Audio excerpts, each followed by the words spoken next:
If you want to start any, question, you can use the chat panel, which is also available to you in the Teams application. We will share presentation and we will share the recording after the event, so you will have all the materials from today's workshop. We can move to the next slide, which is the agenda of the day. So we will be able to see what is on our agenda for today.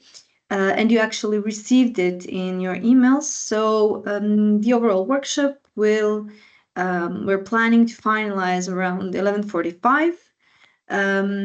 We will start with DG Regio and their introduction, and then we will tell you a little bit more about the project and the project activities, since we know that with some of you we've been in contact during the... Kindly ask you to mute your microphones, but yeah, I will try to do it myself. Good. And we've been in contact with some of you during the past months regarding, well, actually asking for input on your end, and we're very thankful for that. That was very valuable. But this workshop is also part of the information gathering, so don't be shy.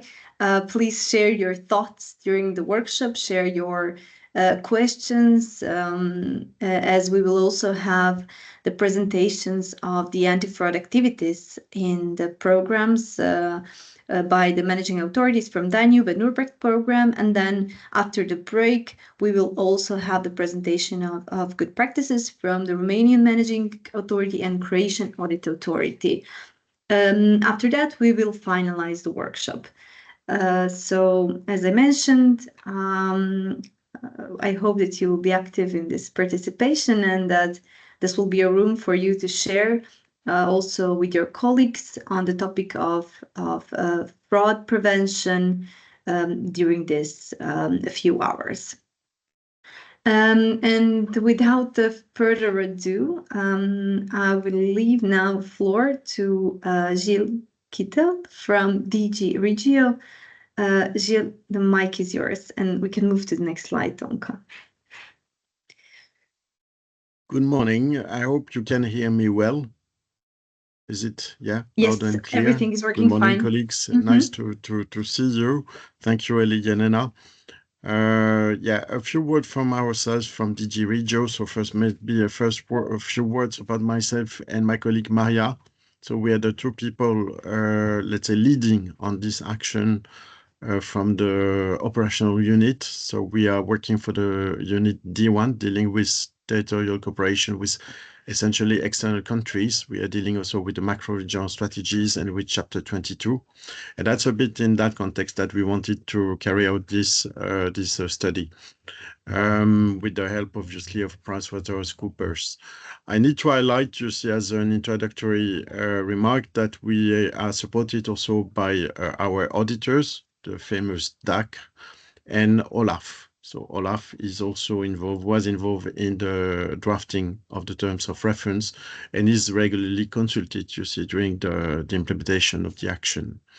So the reason we wanted to carry out this study is actually a reference document that I would like to mention to you. There are in reality two important documents. There is a communication of the Commission from the 11th July 23 on the new action plan of the anti-fraud strategy of the Commission.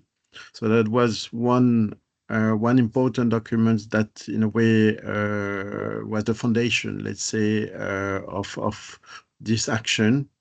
And in this document, it's clearly emphasized that we have to, in the EU, not necessarily only in the region, to reinforce our anti-fraud architecture. The other important document that I would like to mention is the joint anti-fraud strategy for shared and indirect management of DG Regio employment and Mare for the period 2020-2025. And in that context, what we noted is that, let's say, Interreg, and especially Interreg IPA, was not really covered. So we thought that was important to ask an external contractor to help us to cover, let's say, this gap that is a bit present in the current architecture, and that will serve us also to prepare the next one, because there will be soon a next one for the period 25, 26, 2030. In that context, let me, because I don't want to be too long. I hope you can mute yourself. Yeah, thank you. That when we speak about fraud and the anti-fraud cycle, for us, there are different actions to be organized. We are talking about prevention. That's important. In a way, we prefer if you can prevent occurrence of frauds. But in case it's not possible, then we move to the detection.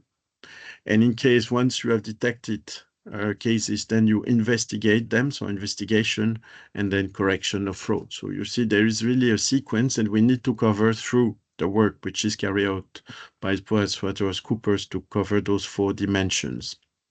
The other thing which is important to highlight is that we work both at program and project level. So for us, this anti-fraud aspect is also to be considered by the projects, and even more in an Interreg context where we are working with a lead partner and different partners, also located in different countries. So clearly this is adding to the complexity. But nonetheless, it's very important that this fraud, let's say, fraud awareness is present also at project level, and also even for prevention, for detection. But that I assume something we will present to you in a bit more details today. Maybe another thing which is also, at least we asked the Pricewaterhouse to cover in this study, is the risk assessment. And there are different techniques for this purpose. So they have to, at least at this stage, to inventory what exists already. And we will see later whether we don't need to propose corrective measures to reinforce a bit our anti-fraud architecture for the Interreg IPA programs. Maybe a few last words before I give the floor back to Jelena. A few key words which are very important for us when we are talking about anti-fraud strategy. First, the zero tolerance for fraud. So there is no materiality, no de minimis. It's not, you see, under a certain amount that we would then disregard the issue. Even problems without financial impact can be important, can in reality reflect problems that you need to correct. There is also the fact that when you fight against fraud, this is actually an integral part, of internal control. So internal controls are in the key requirements, as you know, imposed by the Commission. Are also, and that's something certainly to consider as well. So the cost effectiveness of the controls, so your controls need to be proportionate to the risks that you are facing. It's also a judgment call on your side to decide, you see, how much you want to develop your anti-fraud system, depending on the risks that you have, let's say, identified. The integrity and the competence of your staff, because that will also be important, especially for the detection and to a certain extent the prevention. The transparency, because transparency is in a way a pervasive control to prevent fraud. You see, through transparency, we are convinced that actually we are already preventing inherently fraud. And then, as we say, once you have problems, if you have problems, and we are obviously not too many, it's also important to have an effective investigative capacity. In that respect, I would like to highlight that obviously everybody is supposed to be innocent until there is a judgment. Therefore, there is a need to have to respect the contradictory process and to give time to the applicants and to the partners to get back to you with additional information in case you think there is, let's say, a suspicion of fraud. So there is also an architecture to build up to also, legally speaking, to make it strong and to be sure that in case we are bring before a court, you win the case in case there is really a fraud case. Maybe last aspect on which I would like to highlight, which is also a part of the project, is also to identify and maybe to strengthen more than identify cooperation at your level between internal and external actors, but also between programs, because we think also there is a lot of intelligence that we could share among us on fraud, and therefore this is also the purpose of this study. So that's it from me at this stage. Obviously glad to hear your questions and observation today.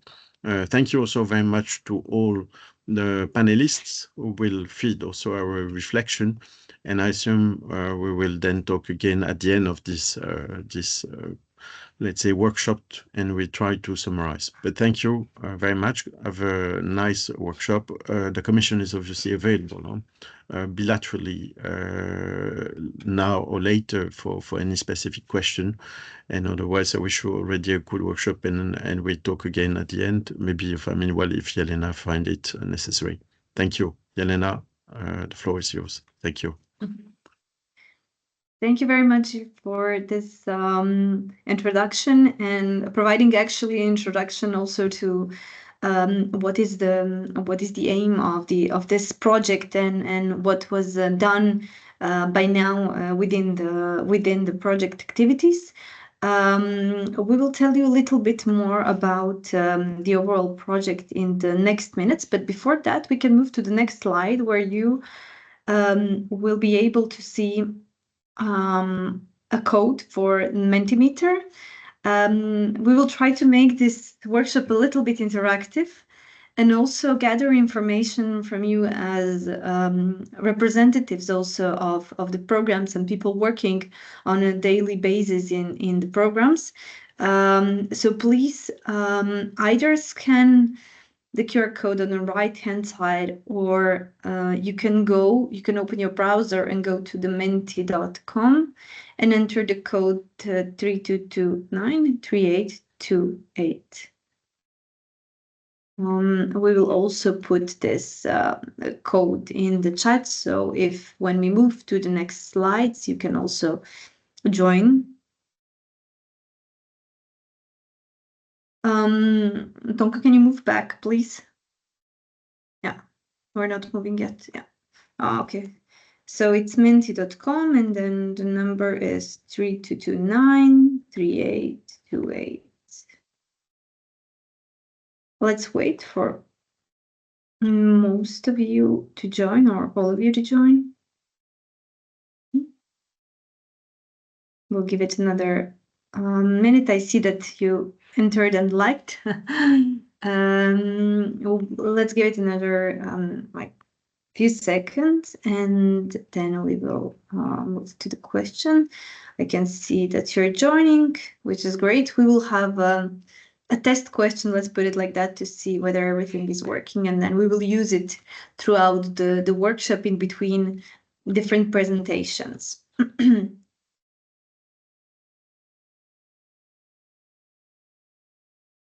Okay, we're getting to the number of 20.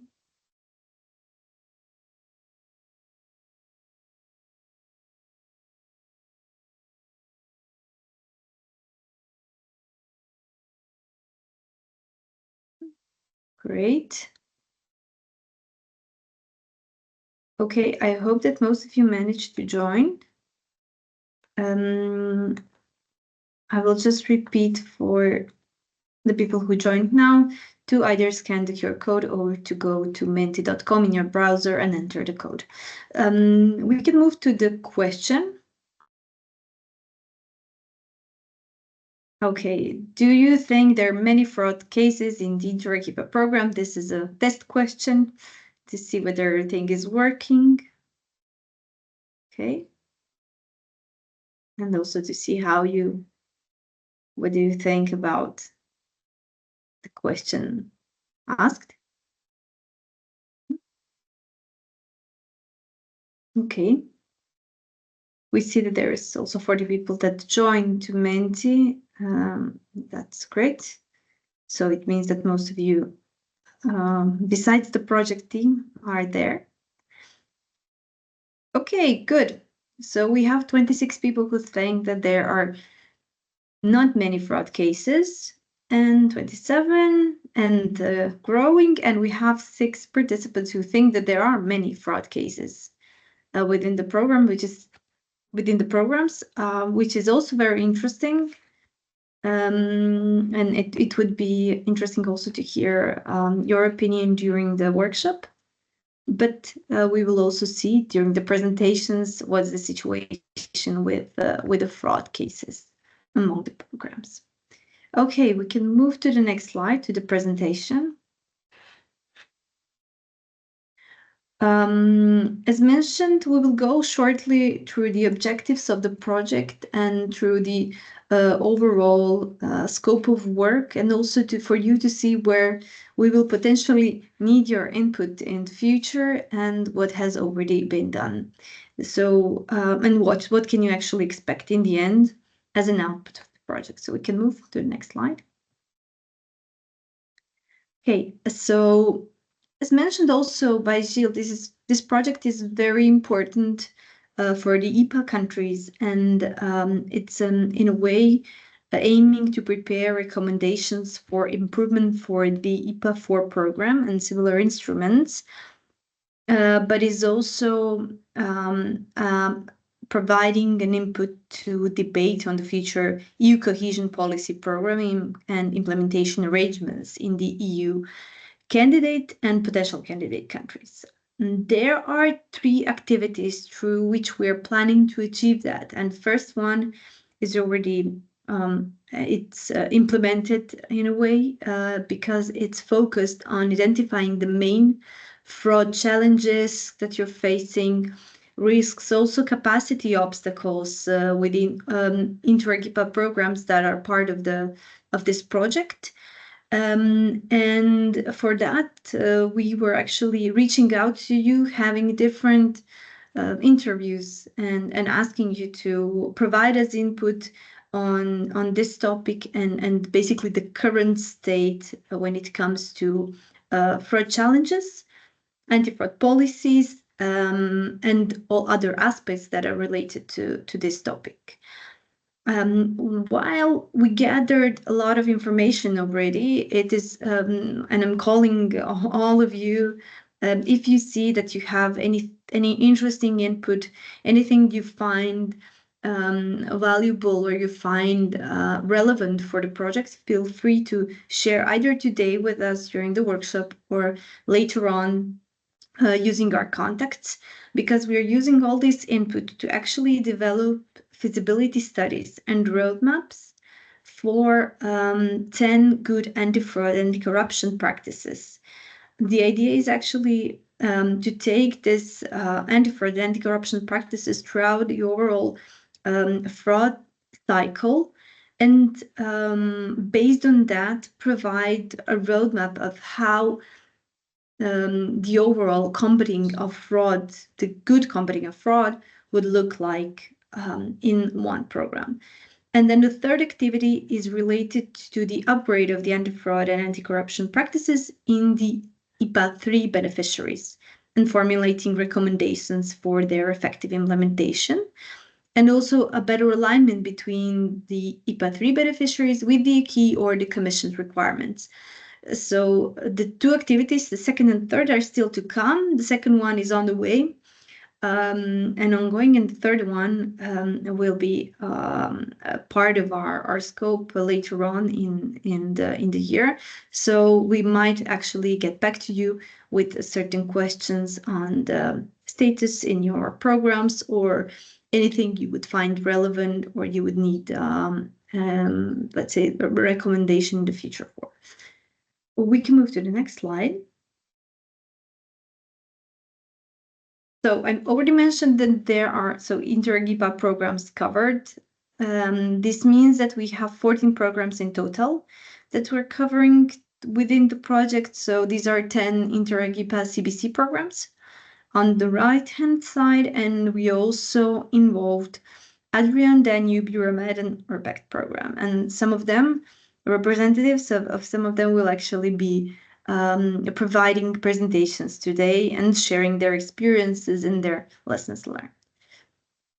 We can move forward. So as I mentioned, stakeholder engagement is actually a core and the basis of this project, because how we're developing documents that in the end we would like is to serve you. It depends also on the input we are getting from stakeholders, because fraud, besides the policies that are in place related to fraud and procedures related to fraud in the programs, it's basically a lot is about how you're combating it in practice and what is happening really at the level of each program, and what is the reality, let's put it like that. So stakeholder engagement, meaning your engagement, is extremely important for the project and for the outputs of the project and the quality also of the outputs. So we had 14 meetings, one per program in the past few months, actually, basically also in the end of the last year and beginning of this year, to identify the main challenges, risks, and capacity obstacles. And also to find out what would be the good practices throughout different programs to prepare the outputs for the project. In the third activity, as I mentioned, where we want to upgrade the anti-fraud and corruption practices in the IPA 3 countries, we will prepare also recommendations. And the last but not the least, we will also have additional workshop, which will happen somewhere after summer, so September or October. But we will let you know about that, and we're really looking forward also to your participation in that workshop. We can move forward.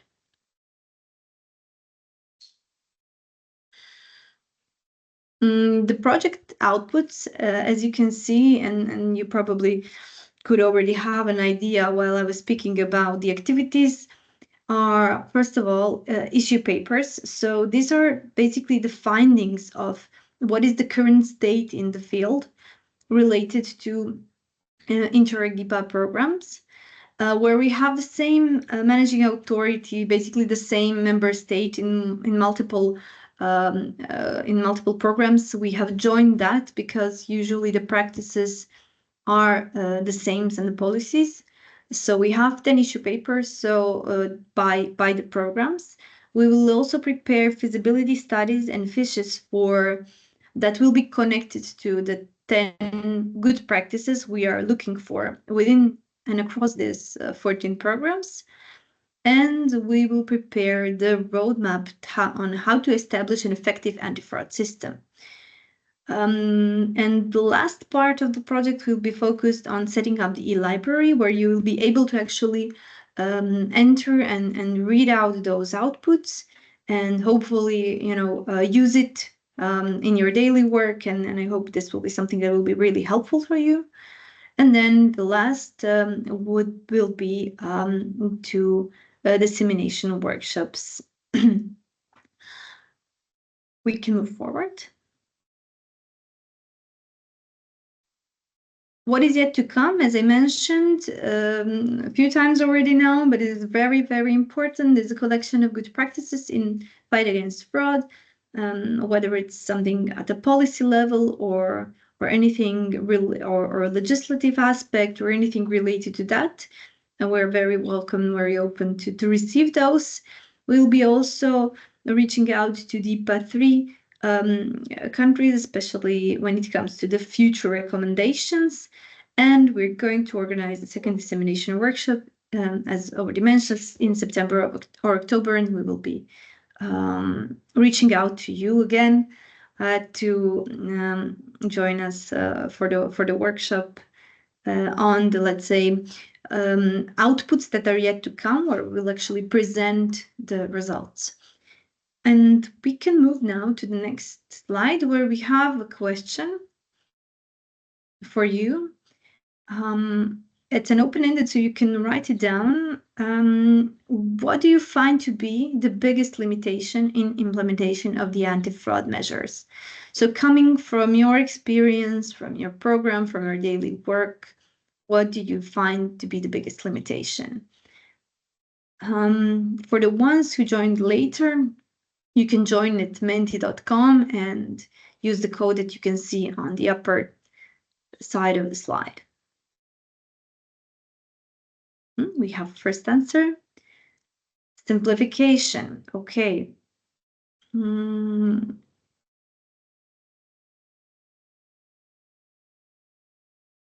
I would assume that simplification is related to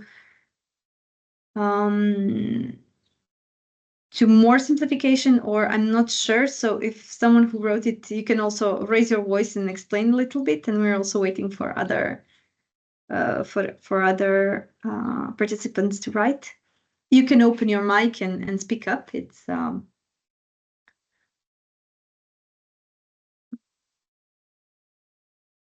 okay. No. Experienced staff in the program bodies. Okay, so this is something that you are missing.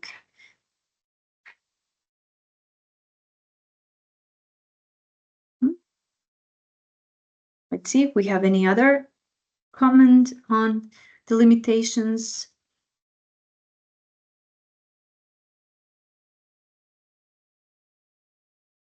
Staff turnover, okay. That's also related to the capacities, right?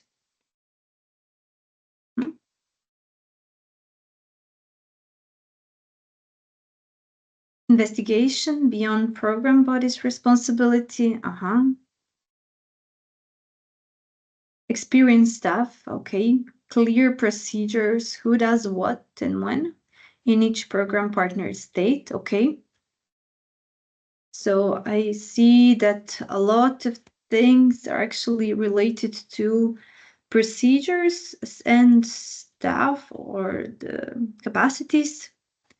Lack of effective collaboration, information sharing between different organizations. So also something that Gilles mentioned, and how the, let's say, the intelligence is actually shared. Limits of tools and measures, unique procedure, clear instruction. I would say this is something also which is related to simplification we had in the beginning. Trust in institutions, absolutely. Multiple legislation, they need to find common ground in red flags, limited data. Oana, you raised your hand, so feel free to raise your voice as well. Yes, because I mean, I didn't write simplification, but I'm happy that it's the first thing on the list, because it is in fact the simplified cost options which are limiting our competencies in verifying the cost. Therefore, we might not be aware of some conflict of interest, of some other issue happening in the project. So whenever we are disbursing money to the project via simplified cost option, it is therefore impossible to detect anything, because we are not checking anything. So yeah, I'm pretty happy. It's the first thing. I'm a big fan of simplification, and I do believe that it should go hand in hand, at least for the next programming period, with a revised view of the Commission of what is expected from the programs to verify in the context of implementing further simplification in the way we are paying the money to our beneficiaries. Because now I do believe that there is a lot of expectation being built in the Commission notice regarding the simplified cost options in terms of anti-fraud, conflict of interest, double funding even, whereas we are not supposed to verify any kind of document. Thank you. Thank you very much, Oana. This also goes in line, in hand, I would say, with partially also with our findings in this first phase. And I also see there were some additional comments here which are not maybe so related to what we got in the first place, like limited data. on the companies and beneficiaries, weak also beneficiary level awareness and trust in institutions, lack of effective collaboration and information sharing between the different organizations, and limited data, limited tools and measures. Investigation also limited to another institution than the ones of the program. Okay, so they're different, I would say, sets of limitations which we can find. But what we also can take from this is that there are some limitations that are visible across, it seems, different programs, and that are seen as obstacles across different programs, as they were coming from, I see multiple participants. Okay, let's move forward. So before handing over to the managing authorities and our participants today, you will be shortly listening again to me, and I will be providing you shortly an overview of the anti-fraud related topics that were covered by the project, and actually what we found as a commonality among different programs. So we can move to the next slide. As mentioned, we have based this on 14 programs that were analyzed, managing authorities that we interviewed. We were also in contact with the audit authorities in some of the countries, and we prepared 10 issue papers. What can be found there is, we can move to the next slide. So here are some, let's say, some of the things are commonalities. Some are specific for some programs, but what is seen across most of the programs is that when dealing with the anti-fraud, there is usually no dedicated staff member or staff members within the programs, but it's more of a horizontal activities where different officers are dealing with this topic and are being actually trained, but there is no a specific team or specific person dedicated only to the fraud topics and fraud activities. Usually it's very much connected with the irregularity officers, so those topics are connected, irregularity and anti-fraud, so they're dealing with these topics in a lot of actually programs. Stakeholders are also aiming at aligning with the anti-fraud approach at the national level in all programs that country participates in. And also organizing, some of the programs are organizing anti-fraud working groups. When it comes to experience and trainings, which is also connected sometimes with this working groups, is that a lot of interviewees mentioned that experience is gained more learning by doing, even though there are trainings that exist both at the level of the EU institutions and at the national level or at the level of program. They are attending those trainings, and mostly what they find very useful is when the trainings actually include case examples. However, there were also different opinions on the usefulness of this programs. So some of the programs mentioned that the trainings provided by national authorities are more useful than those provided by the EU institutions, and vice versa. But the overall impression is that training should be more focused and more, let's say, tailored towards the specific aspects of different programs. We can move to the next slide.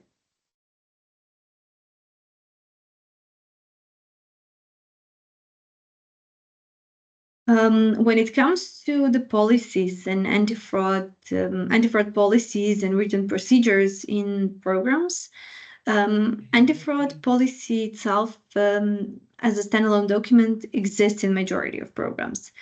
Usually, these anti-fraud strategies are either, let's say, in many cases, they are actually deriving from the previous programming period. So they're being either reused for this programming period, as not many things have changed, or are being updated, or in some of the programs, they're actually using the same documents to combat fraud in terms of the policies that there are within the program. When it comes to the definitions, there are within the anti-fraud strategies. They usually provide relevant definitions. They are aligned with the Commission guidance, and where the anti-fraud strategy itself is not as a standalone document, it's usually part of any other program document. Whether it's the rules of procedures of the monitoring committee, subsidy contract, or anything related, and they're more or less available on the program pages. But so this actually means that most of the programs, majority of programs, have this documents available. So the strategy, anti-fraud strategy exists. However, usually there is no, let's say, effective monitoring system, meaning there are no targets and performance indicators for assessing the effectiveness of those measures. So this is something that has been found in more programs. When it comes to the websites of different programs, in majority of programs, there is a dedicated web page, or the web page section, which is dealing with anti-fraud topics. And for example, it also has information on how to report fraud, and also the aspects related to the whistleblowers. Websites also provide relevant definitions, strategies, and other information related to fraud. And as I mentioned, the anti-fraud strategies are usually there, but sometimes you have to dig a little bit to find them. And the main aspect related to that is that within the strategies, there are usually information about how to report suspicion of fraud, and which is let's say, what is the channel where you can do that. So it would be definitely good that it's really visible and available easily to also to the general public. We can move to the next slide. When it comes to the reporting mechanisms, they're available and in different formats. So receipt of suspicion, fraud, or irregularity, case investigation, reporting is used, notification to the relevant national authority, or and primarily it is the task of the national authorities. So it is very much focused on the countries participating. For detecting and actually managing in general fraud, there are different tools in use. And the first one that comes to our mind usually is Arachne, but still, majority of the MAs do not use it. They're using mostly national databases for fraud, and some of the programs such as Urbact and Danube have specific IT systems in use, and we will have their presentations today, so you will be able to also ask questions if more interested in this topic. We can move forward.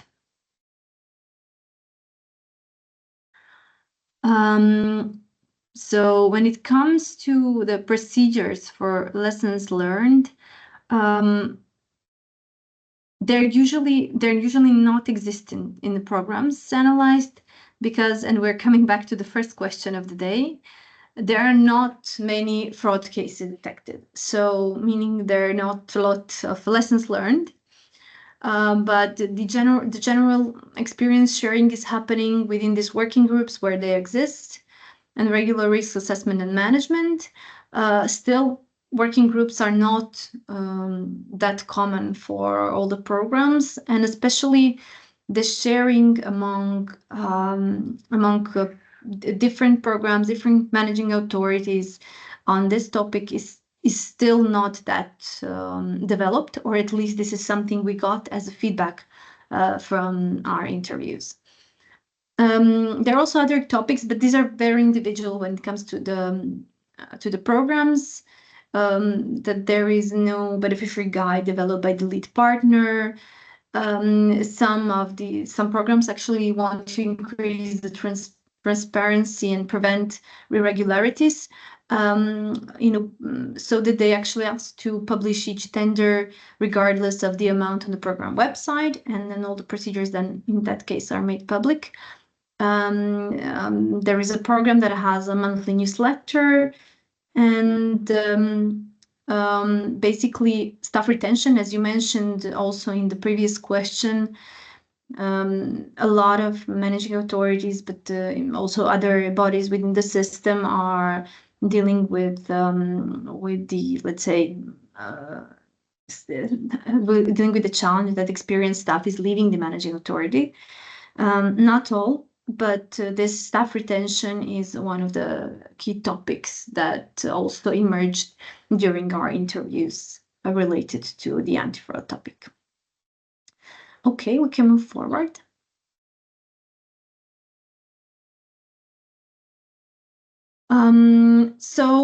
Now we're going to move to the program presentations. I will leave the floor to Catherine Ramampi. I'm not sure whether I actually pronounce it more or less correctly, but yes, it's correct. Thank you, Catherine. Yelena. Yes, thank you, Yelena. Good morning, everyone. I am the Finance and Audit Officer of the program URBACT, and today, in the absence of my colleague Teofil Gerka, I will be presenting the slides on his behalf.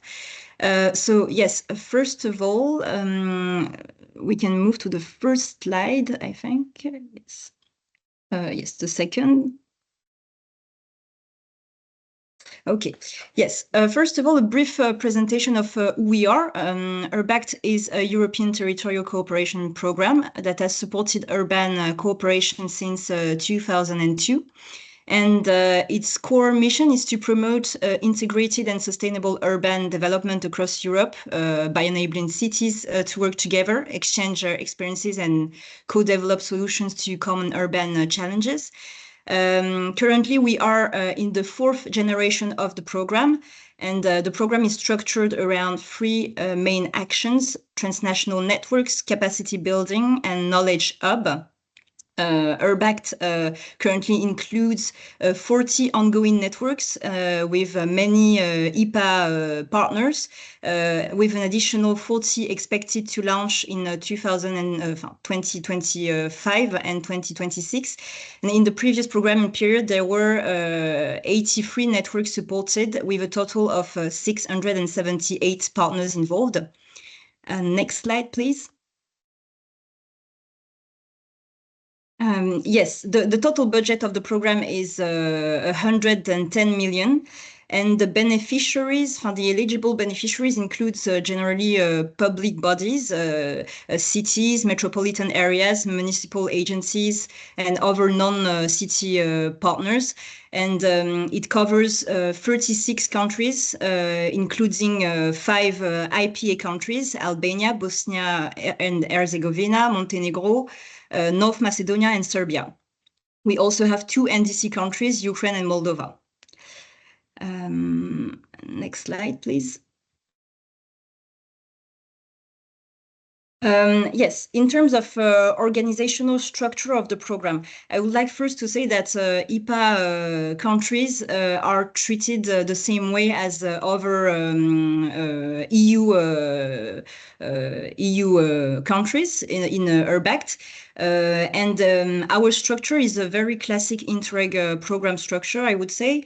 This organizational structure helps to prevent fraud because, first of all, at the top, the program is jointly managed by participating countries and the European Commission through a monitoring committee. The monitoring committee plays a key governance role and ensures the transparency and validates project selection. And at this stage, the Joint Secretariat ensures that there is no conflict of interest when a MC is organized. So this is the first measure we have to prevent fraud. The managing authority is hosted by France for URBACT and is responsible for the overall implementation of the program and for ensuring that for ensuring compliance with EU regulations. And in support of the managing authority, the Joint Secretariat handles day-to-day coordination. The JS in all its activities always applies the 4 eyes principle and works closely with national controllers to flag any irregularities early on. It is also the body responsible for aggregating all data related to fraud or irregularities. For the managing authority, but also the member states, the European Commission, the OLAF, and other relevant body in the audit and control chain. Its role is therefore essential, both in supporting prevention through local guidance and in contributing to detection and reporting efforts across the program. We also have an accounting function, which is part of the managing authority for our program. And the accounting function is handled by one person, and the person secures the financial accuracy and validates payment, and also ensures that ensures a solid audit trail. Then we also have national URBAC points. So the national URBAC points are on the ground. Though they are not involved in finances, they support local implementation and alert the program to any concerns on the ground. And each country appoints, obviously, a first-level controllers, be it a centralized or a decentralized system. The FLC independently verify the legality of program spending before any payment is made. And they are the first very important element of the chain to prevent fraud and irregularities. Next to this structure of the program, we have obviously an audit authority that reviews the whole system as a final check. And at project level, a lead partner that oversees the work of all project partners, and his responsibility is to include ensuring that spending complies with the program rules and that partners avoid double funding or a conflict of interest. So as you can see, each layer of the program structure contributes to fraud prevention through a separation of functions, multi-level checks, external oversight, and a strong culture of transparency and accountability. For the next slide, we have anti-fraud policy in place, as you said before. The program relies on a risk matrix, which is regularly reviewed, and it identified key fraud risk and links them to specific mitigation measures applied throughout the program and the project lifecycle. And during the project selection, transparency and clear communication is a priority for us. All call documents, including terms of reference, applicant guides, and selection criteria, are published simultaneously, and proposals are assessed by external experts following the 4 eyes principle and with strict rules to avoid any conflict of interest. And when it comes to project controls and payments, we rely on a strong networks of national control systems supported by clear templates and regular dialogue with the Joint Secretariat. Payments go through multiple approval stages, and each step requires concrete evidence to justify the expenditure. And finally, the program has in place a formal procedure for handling fraud complaints, including a whistleblower mechanism to ensure that any concern can be reported confidentially by anyone witnessing a suspected case of fraud and then be addressed appropriately. For the next slide, we use, and this is new for our program because it started from 2025, we started to use the Arachne tool. The systematic use of Arachne was adopted at the last monitoring committee, and it aims to strengthen fraud risk detection across the program. A dedicated training session was organized in May 2025 because we had no experience in Arachne internally. So it was in collaboration with the European Commission to support program stakeholders. Currently, the procedure on Arachne is being written by the Joint Secretariat to make sure all our colleagues have the information on Arachne and the different steps related to Arachne.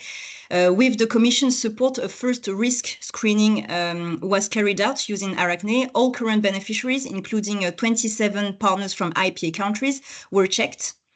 The results were very reassuring. No major risk was identified. Only one city in Bosnia and Herzegovina was flagged as a moderate risk level, but no specific action at this stage is required because the risk was not very important, and the program is currently working on clarifying the role of the national authority in supporting managing authority in case any major risks are detected in the future, because in our procedure, which is currently being drafted, we plan to do a risk assessment for orange and red scores and to transfer the analysis to the concerned national authority so that they can do the necessary verifications and eventually propose corrective measures when necessary. So we do not have a very important experience of Arachne, but it's the beginning for us. For the next slide now. Yes, to conclude, here are some few issues that have been identified, but I want to emphasize that no cases of fraud have been detected or reported so far under URBAC 4. So we do not have an important experience on this. We have encountered some minor irregularities, such as incorrect reporting of staff costs, often due to partners being involved in multiple projects and trying to optimize allocations. These cases were resolved directly by the lead partner with support from the Joint Secretariat and the relevant national controller. We also identified the risk of double funding, for example, when the same institution acts as a national contact point for both URBACT and the European Urban Initiative. And to mitigate this, we have introduced joint work plans, harmonized reporting templates, and cross-checks between the two secretariats to make sure there is no risk of double funding. And lastly, there is a potential conflict of interest related to URBAC's pool of around 300 experts who can be involved at both project and program level. And to address this, a dedicated procedure is in place to assess and prevent any conflict before contracts are signed. So this is it for us, and many thanks for your attention. Thank you so much, Catherine, for the presentation, a very comprehensive one. I would give a floor now to our colleagues. It's time for your questions or any comments if you have. I haven't seen in the chat any, no comment in the chat.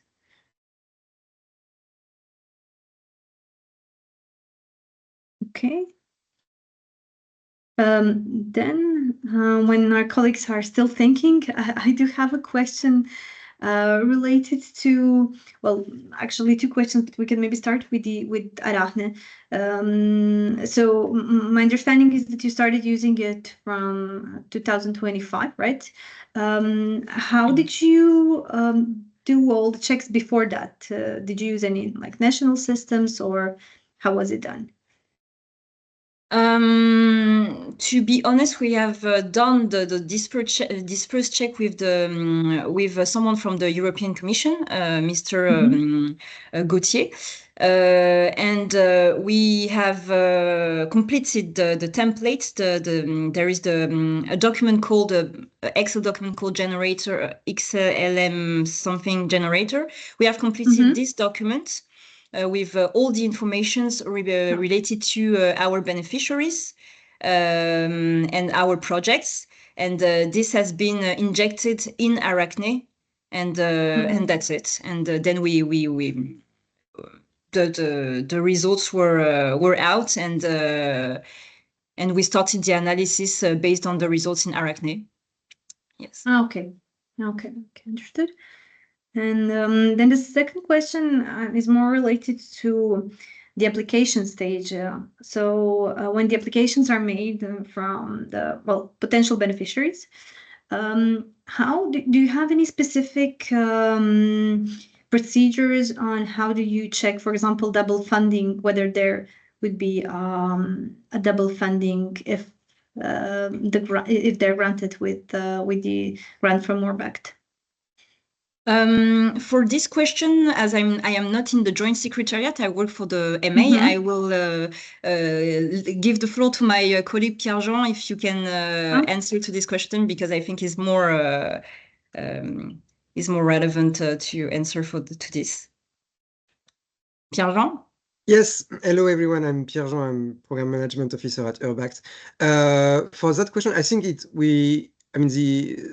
during the eligibility check, we are sending all the list of potential partners to national authorities. So that's what we do. I mean, we are sending it to national authorities, and we are relying on them to give them any feedback and ensure that they are eligible, and the double funding is part of it. But that's the only step we were taking. But now with Arachne, we have an additional tool to better see it. I mean, it was the first time I was using Arachne, and to be honest, it was really like an interesting and powerful tool. So I really recommend to everyone to switch to Arachne. Yes, thank you so much. This is a call also for then to other participants in other programs to use the Arachne system from the URBACT team. Any question, any comment from our participants? No? Okay. Good. Okay. Thank you so much for the presentation and for the answers. And we're also looking forward to seeing how Arachne will help you in your daily work. And we will have a second workshop. Maybe we'll have also an update on how is it going in a few months. Thank you so much. And now we will be moving on to the next question. Since you're shy to ask questions to our presenters, we will ask a question to you. Can you please give an information about whether there were any legislative changes related to fraud within your country in comparison with the previous programming period? So if there were none, that's also an answer, but we are really interested in that aspect. And it would be great if you could write the country and then the answer beside, so we will be able to detect. Otherwise, we see only the answers, so we cannot connect it to the people.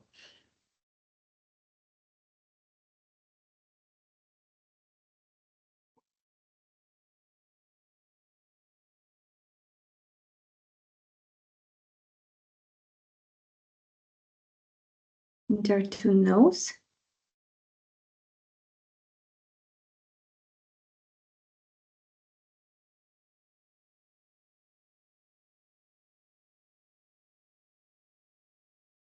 Okay.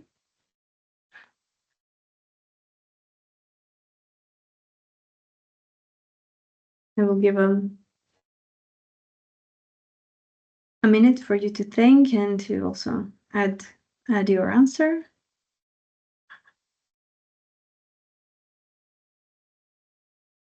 It's also okay if you're not sure.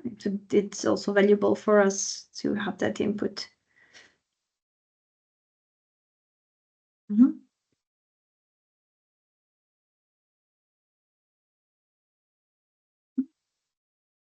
We have one for the France, the obligation to use the national tool for beneficial owners. Okay.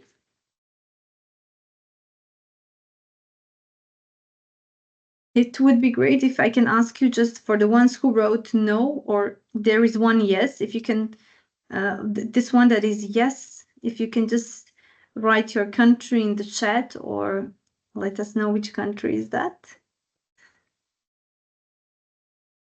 Or raise your voice, both is okay.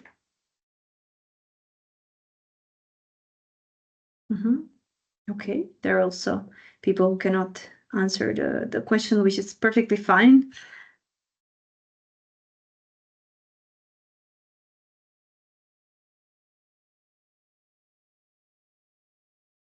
We have changes related to Hungary, great. Nicoletta, yeah, feel free to open the mic.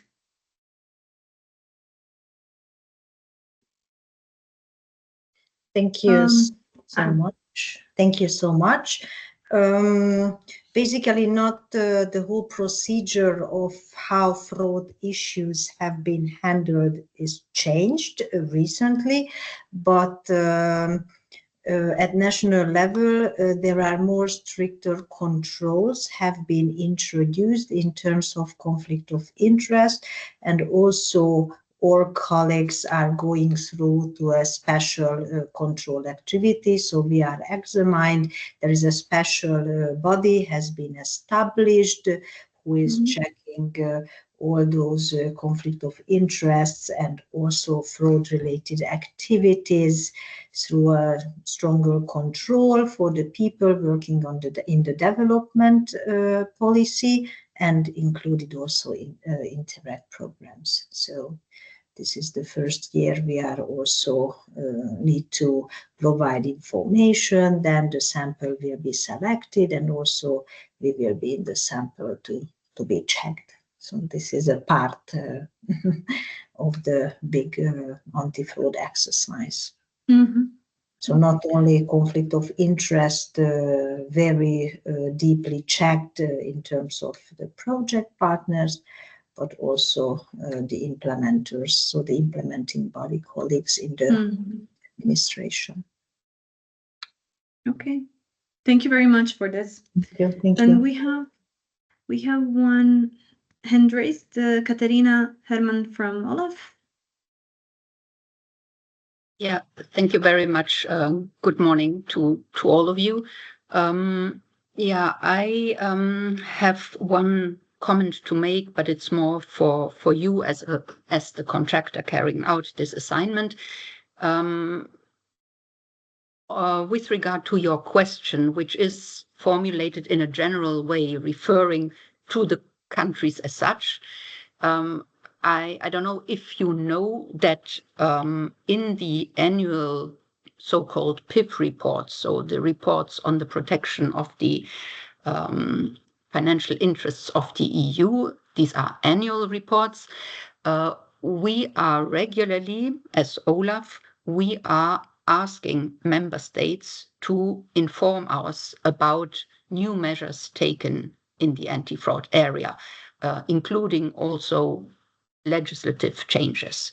So if you are referring, broadly speaking, to the countries, you will find more information in the annual reports of the Commission. The new one will be published covering the year 2024. The new one will be published in July. So here you might find some valuable information.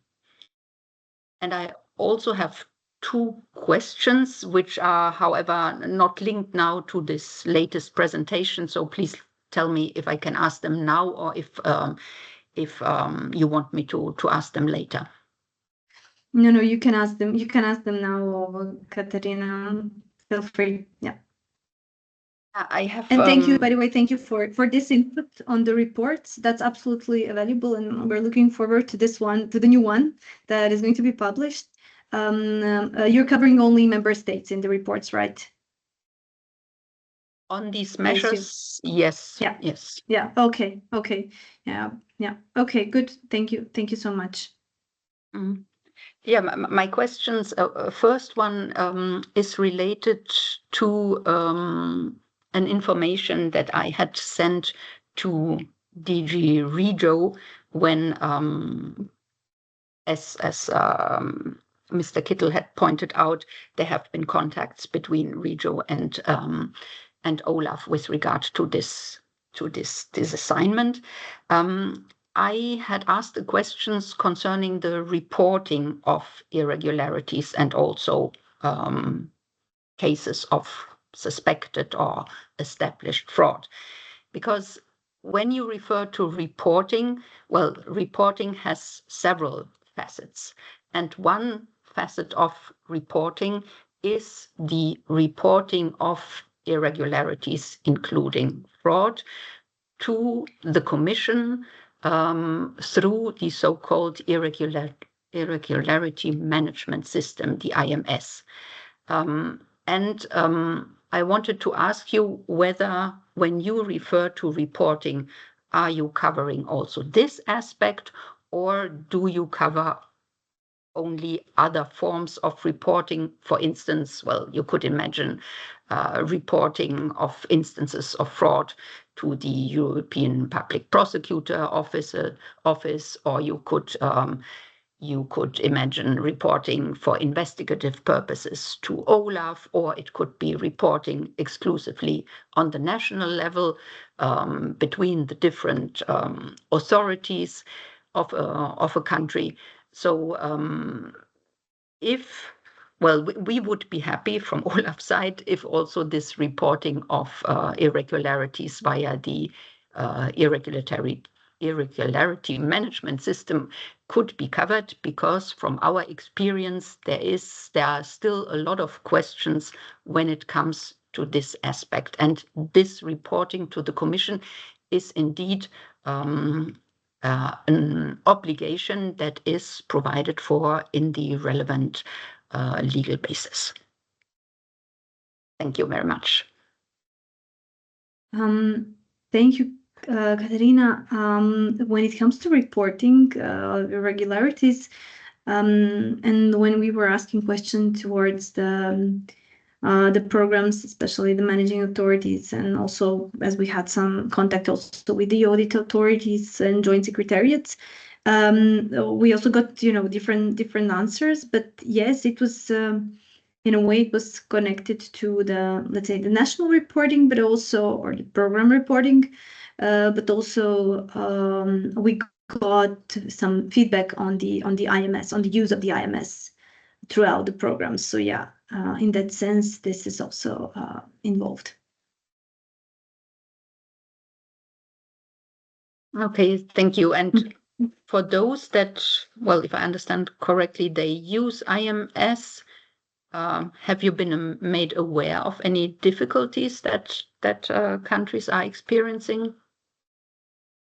We haven't actually went into the aspect of whether there are any difficulties, or at least I cannot now remember whether we got any feedback on that. But here also, I think this is also an open floor for the participants, if they want to maybe provide any input on their end. If they have any difficulties with the IMS, they can raise their hand or voice, or write in the chat if there is something they would like to add to that.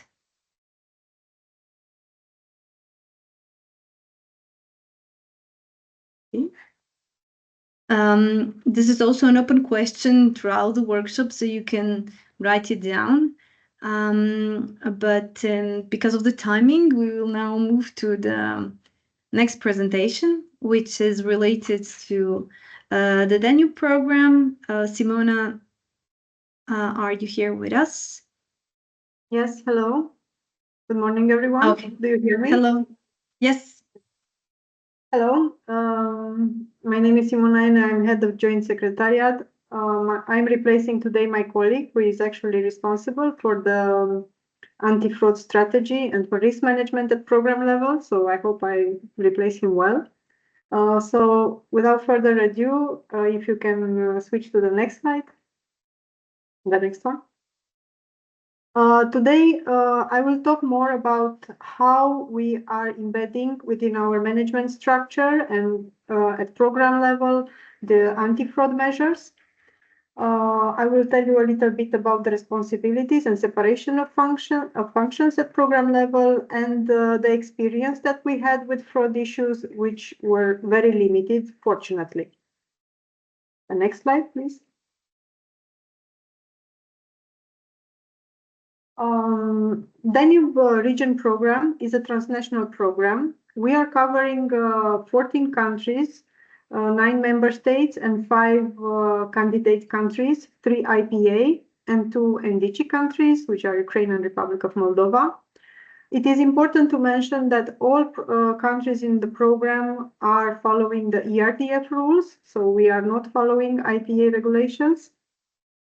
And all countries apply the same regulations, as well as all the provisions of the manuals of the program are equally applicable to all the countries involved. The managing authority and joint secretariat, it's a joint structure, so we are not a separate structures as in case of many other Interreg programs.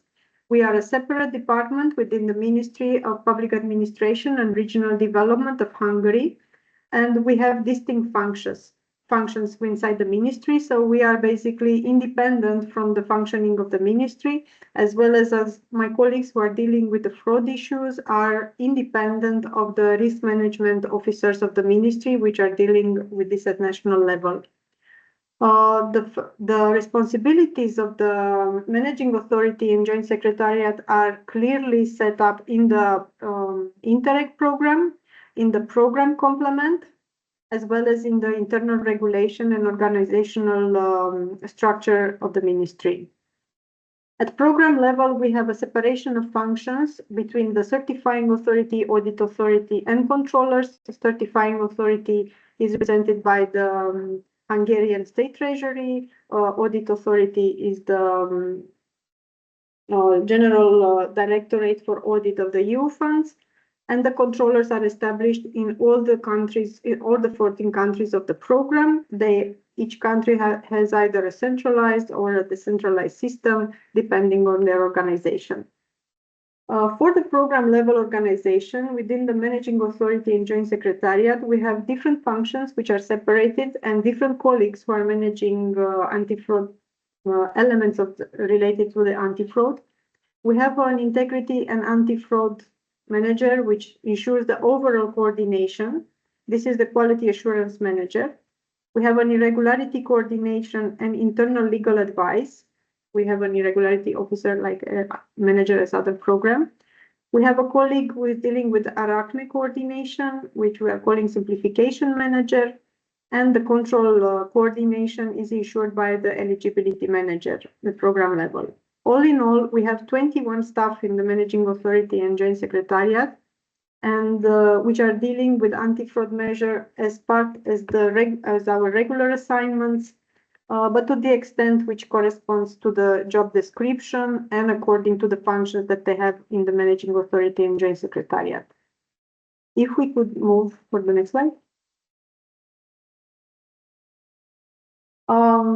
In terms of integration of the responsibilities related to anti-fraud in the anti-fraud cycle, I would like to highlight that our program is strongly focused on fraud prevention, especially. And in this direction, we have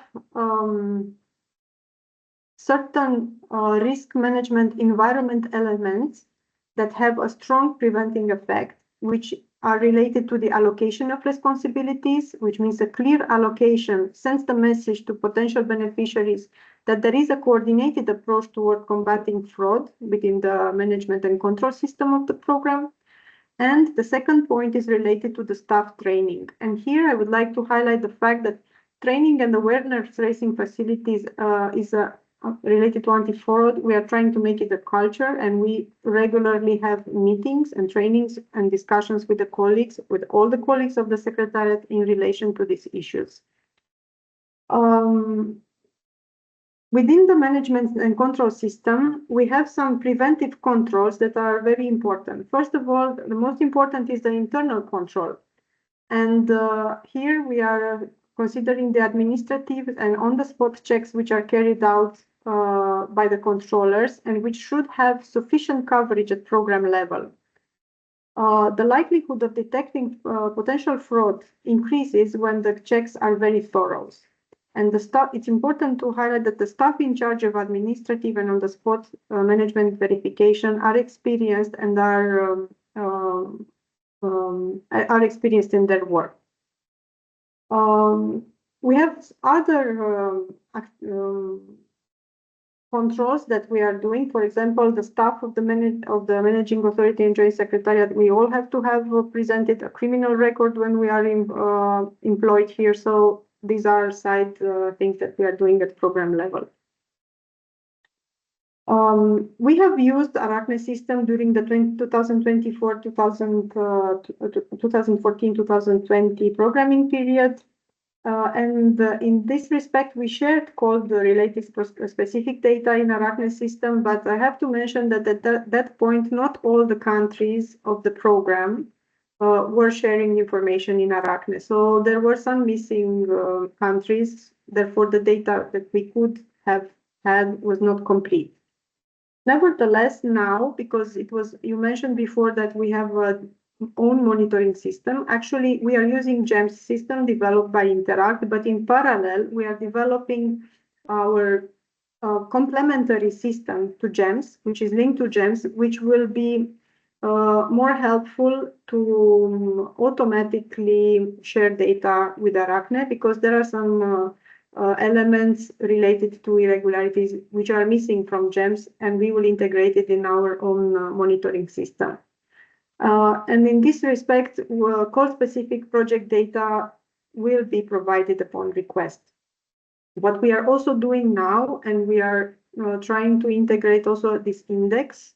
It's a very easy system developed by Interreg, where we can actually also share data between programs and check partners and to see where the risk, which are the partners with highest risk. In the Danube program, in order to determine if something constitutes an irregularity or fraud, it is the responsibility of the partner states in the first instance. The detection, the reporting, and correction of suspected irregularities and fraud cases basically follow the same procedural steps. And in order for the managing authority, certifying authority, and audit authority to be informed about the suspicion or the fraud determined by the partner states, these are reported to the program through quarterly verification reports. These verification reports in general include OLAF reports and or other summary reports which are not subject to OLAF reporting. After we receive the decision of the relevant national authority through the verification report, only then the managing authority and joint secretariat initiates the correction procedure at program level. In terms of prosecution, this is completely in the responsibility of the national authorities, and we are not interfering in this process. Yes, thank you. The next slide. Now I will talk just briefly about fraud risk management at program level in the MAJS and as well as partner state level. In relation to the MAJS fraud risk management, we have developed an anti-fraud strategy at program level, where there are defined, of course, clear definition of fraud, corruption, conflict and interest, etc. And which follows certain topics like confidentiality of the information. Here I have to say that all the staff employed by the MAJS, we have clearly confidentiality requirements in our working contracts. In relation to ethics and integrity, for us, we have adopted a code of professional conduct that the staff has to follow during the performance of the activity. And here we are talking about reporting of any infringements, maintenance of an unbiased approach, avoiding unlawful advantages or accepting gifts, avoiding the misuse of data and information. The role and responsibilities are clearly defined at program level. And as a clear separation and segregation of functions is visible from in the program complement. In relation to the control activities, we are discussing about introducing relevant mitigation controls as the result of the risk assessment. For example, certain action plans that we are performing, but also controls that refer to those which have already been embedded in the management and control system of the DRP, which belong to prevention, detection, and correction of the fraud. The anti-fraud measures are monitored, of course, by the MAJS as well, as well as the fact that we are updating those measures if necessary. Yes, thank you. The next slide.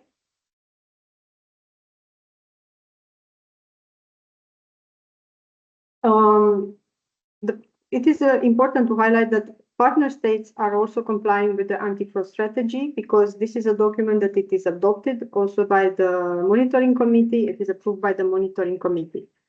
Of course, in accordance with the regulation, the partner state's responsibility is to take all necessary measures, including legislatory, regulatory, and administrative measures to protect the EU financial interest. And we have no direct connection to the national system or channels used for fighting fraud in the 14 partner states of the DRP. Thank you. Next slide. In this respect, the partner countries of the program are responsible for detecting and reporting fraud to the MAJS, to the Audit Authority and OLAF, and to comply with the anti-fraud system established at program level. The partner states are responsible for establishing and investigating fraud cases according to the institutional arrangements. All these institutional arrangements are submitted to the program in the description of the national control system.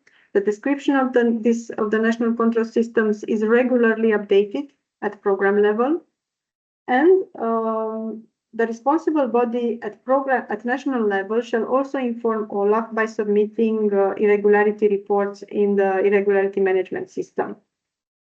For the program, we are requesting, as I said before, the verification reports, which includes summary reports on irregularities that do not have to be reported to OLAF as well. Yes, next slide.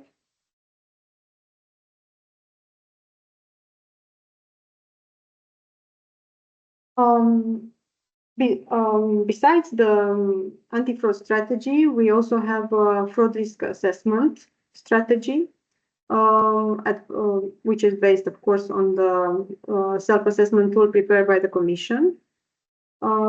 This risk assessment is done internally by the MAJS staff, which are nominated by the head of the managing authority. We are considering in the risk assessment the key processes at program level, which are related to the selection of the applications, implementation and verification of operation, certification and payments, and direct procurement by the program bodies. Because before you ask the question on how some programs are avoiding double funding in relation to other programs, of course, this is very difficult to ensure for all the programs, but at the level of a transnational program, for example, in the Danube, we are overlapping with other transnational programs such as Adrian, Central, Alpine Space, and we regularly check among ourselves applications, depending also on the topics, because we are not overlapping in all the topics, but we know that there are some teams of the program which have a higher risk to overlap. So there we are checking the applications of the other programs when assessing them. As a result of the risk assessment at program level, we are developing action plans and mitigation controls. And this can be suggested in case additional actions are needed to mitigate a certain particular risk. Thank you. The next slide.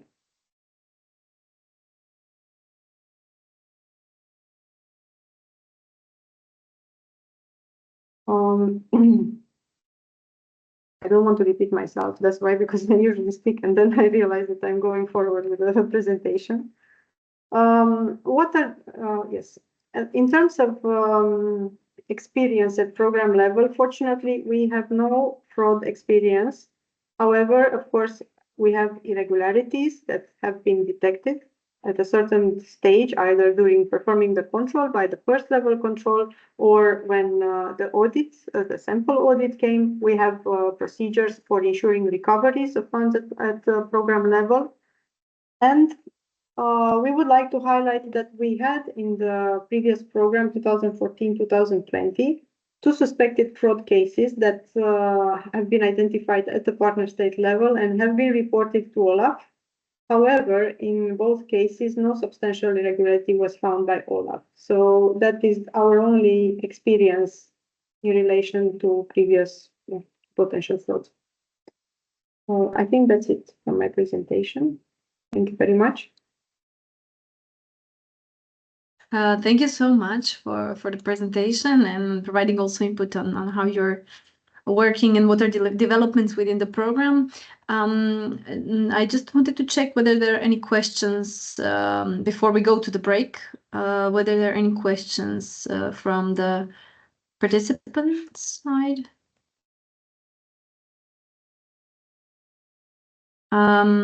If no, I do have one short, and that's related to well, the new system that you're now developing in comparison with Arachne. What is, what would be the key difference in the functions between the new tool and Arachne? I assume this was also, as you mentioned, one of the reasons why you decided to go for your own system. But it's not a difference between our system and Arachne. It's a difference between our system and GEMS. Because basically, sorry, GEMS. Apologies. Yes. Yeah. So far as we have, it is difficult to monitor the irregularities and recoveries in GEMS. So basically, this function is not fully provided for us and to monitor it, including at national level, which is a requirement by the partner state. So this would be a main functions that we would have in our system. Nevertheless, we did not start yet the development. And we will have more information, I'm thinking, in October, when we already have started to develop. So at this stage, we have only theoretical approach. Okay, thank you so much. Okay, good. We are right in time for a break, so we'll have a 15-minute break until a little bit less now, but 10:45. So please take your coffee, grab some fresh air, and we'll get back for the remaining part of the workshop. Thank you so much for now.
And we are back. I hope that you managed to enjoy your break. Okay, I can see some cameras turning on, so it means you're coming back. That's good. Okay, let's give it another few seconds so that you manage to sit again by your laptops and we can start.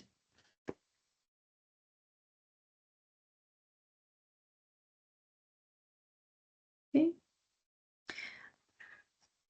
So in this second part of the workshop, we will have I will just give a short introduction to a second part, which is more related to good practices and also experience from both managing authority in Romania and audit authority in Croatia.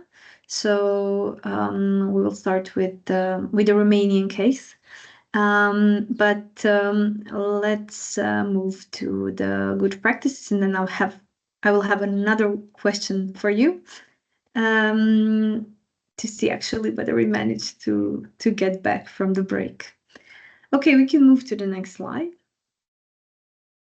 So when we were collecting, and we are still collecting, so again, I invite you to share anything you would find or consider a good practice within your program. So it can refer to any part of the anti-fraud cycle, so from fraud prevention to fraud correction. So basically, it could be when it comes to prevention, provision of trainings, preparation of manuals, establishment of efficient internal control systems, anything that is related to fraud prevention and that you find to be useful and that it's working well within your program. When it comes to fraud detection, effective use of Arachne system or similar systems, providing information on how to the public on how fraud and corruption can be reported, any possibility of anonymous online fraud suspicion reporting. When it comes to the fraud investigation, activities which are how to detect activities which are potentially harmful for the EU budget, misuse of fund for other purposes other than those for which they were originally granted, and so on, and for the fraud correction, payment interruptions and suspensions. So if you have any let's say any instruction or anything from the practice that you would like to share, please use our email addresses or use this opportunity during the workshop today to share it with us, because this is very useful in terms of preparation of the documentation or the outputs of the project. So we would like to share basically with other programs things that are in place and that are working well in the other programs. So it could be either replicated or used partially as an example to improve the system, especially when it comes to different programs, but also to the IPA beneficiaries. Okay, we can move to the question. So now the question for you is, how do you share information and intelligence gathered on fraud within the program and with other programs? So any examples you have now? We've listened to in the last presentation that basically this intelligence information is shared and checked within transnational programs when they are checking, for example, double funding. They're checking across the programs to avoid it. Whether you have any working groups, any system, anything in place, or trainings or anything else that you use to share information on fraud with other programs or within within the program.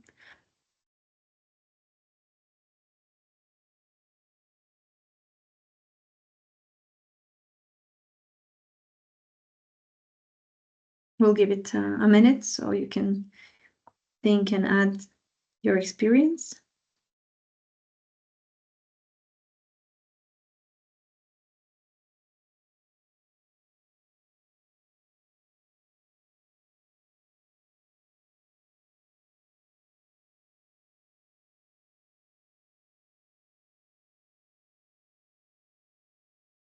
I'm not sure whether this silence means that there's no intelligence sharing. If someone would like to explain it, you can also raise your hand or open the mic.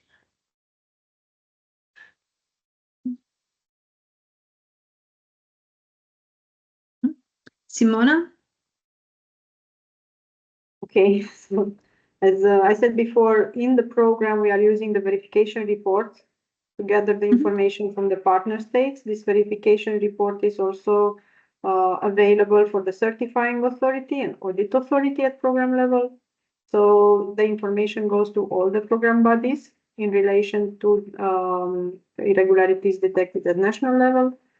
Between the programs, we have the experience that there was cases of suspicions of irregularity where the controller of a certain country detected it, but that specific partner was involved in several programs and financed by several projects.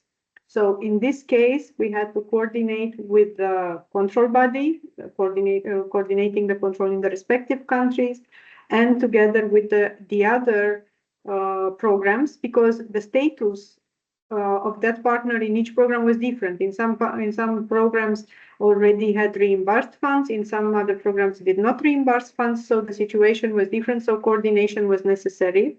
But this was signaled to the programs by the coordinating body, control coordinating body of that specific country. So this is the experience we had lately. Okay, thank you. Yeah, that's very interesting, and it's actually a good example. Anyone else?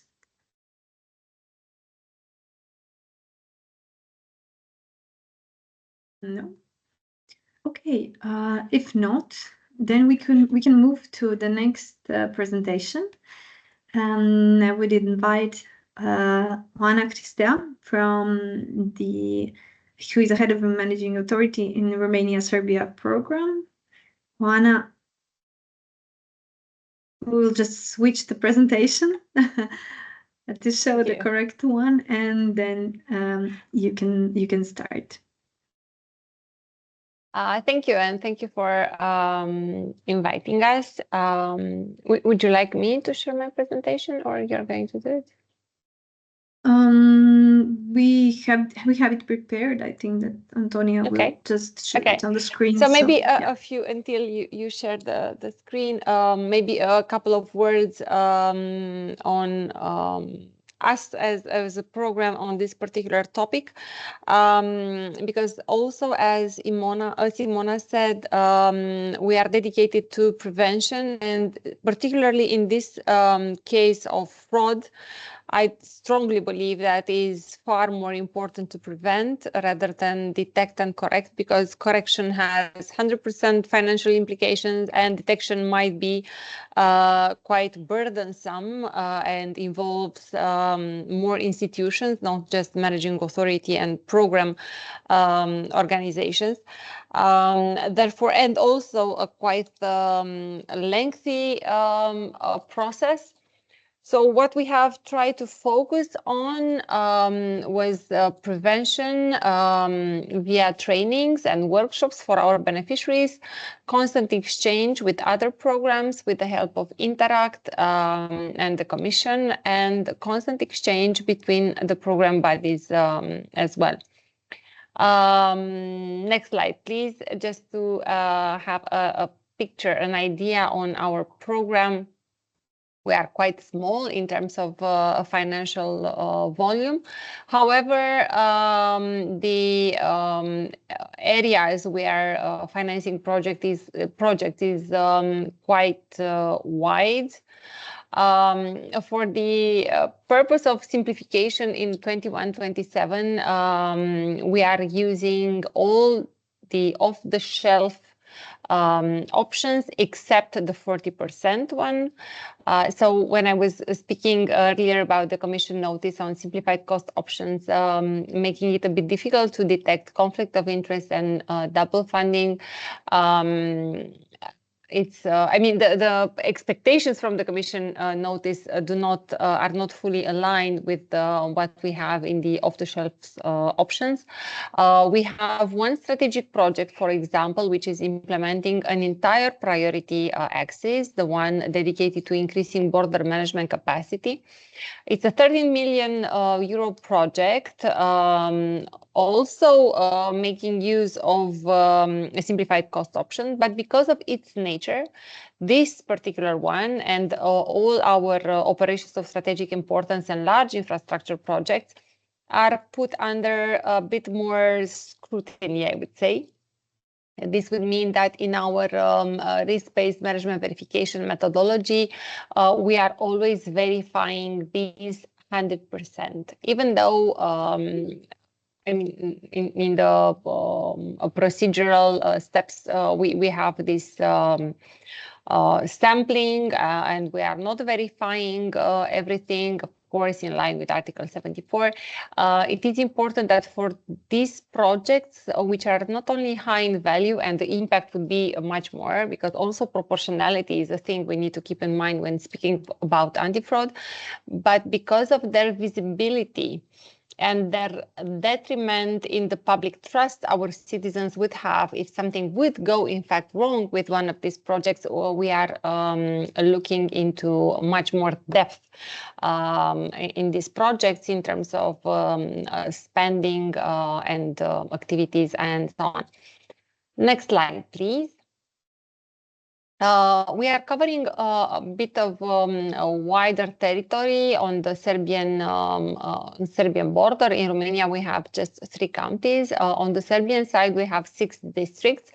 And having said that, I'm pleased, and maybe this is why you have selected us as the best practice, with the dedication of the Serbian National Authority towards implementing the anti-fraud measures and towards being part in all the maybe not working groups, but in the way we have set it up, the level of the program, the fraud risk group, the regular risk management group, the national authority, the Serbian National Authority is taking part in this, and also the Serbian controllers.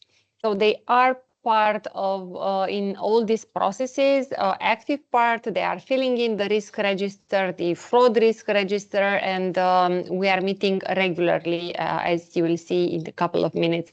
Not only because they have a bigger territory to cover with the 6 districts, but also because there is a bit of discrepancy also in the level of awareness between the Romanian beneficiaries and the Serbian beneficiaries.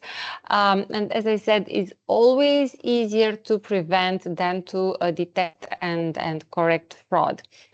Next slide, please. So what we do have in our anti-fraud strategy and also in our subsidy contracts, and it is also being said to the beneficiaries during all our workshops, is this zero tolerance to fraud.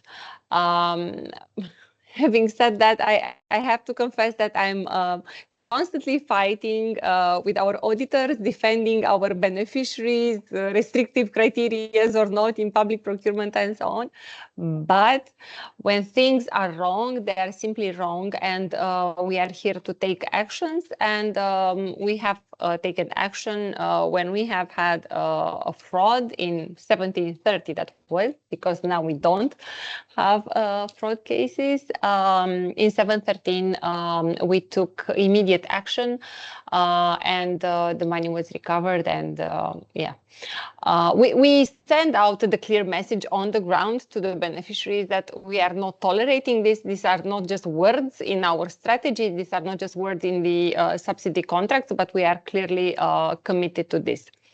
For the current programming period, as I mentioned, we have put an even bigger emphasis on prevention measures and awareness, not only with our beneficiaries via the workshops we are organizing after signing the contracts, but also with our monitoring committee members. It's important to have the same level of understanding and a common understanding towards what conflict of interest means, towards what fraud means, intentional, unintentional actions, and so on. And we have dedicated quite a lot of our time. Even though the resources are not, being a small program, the resources are not that big. The person which is dealing with anti-fraud in the managing authority is also our communication officer. So as you can see, they also go hand in hand, I have to say, in this line of prevention and awareness. But as you can see, we do not have a dedicated team of people only for this. However, I do believe that our results speak for themselves. So besides having this anti-fraud strategy adopted by the monitoring committee and having the staff being trained and our beneficiaries trained on this, we also have at the level of the management structures this code of ethics Simona was speaking about. Next slide, please. Code of ethics and declarations of confidentiality and impartiality. Basically, all the staff involved in any kind of process, evaluation, selection of operations, control, management verification, I mean, payment, everybody is signing this. We also have an informatics system which we are using for the Romanian beneficiaries related to the public procurement, and it is a bit of an ex-ante verification in order to avoid potential conflict of interest. We are not using Arachne yet.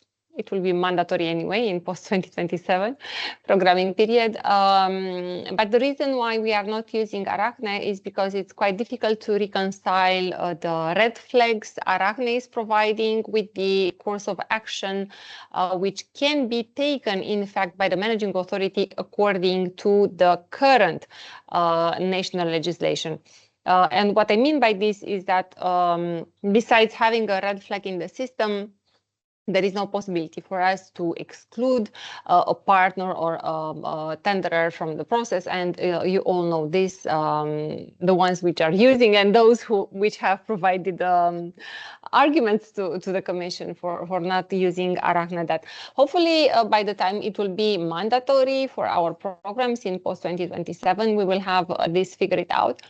Because I do believe it's even worse than what we have now, having red flags in Arachne and not being able, like legally able, to take action against those tenders or against those beneficiaries is far much worse than not being aware at all of what's happening, and this a bit dilutes our beneficiaries and general public trust in the management and control system of the EU-funded systems and mechanism. Next slide, please.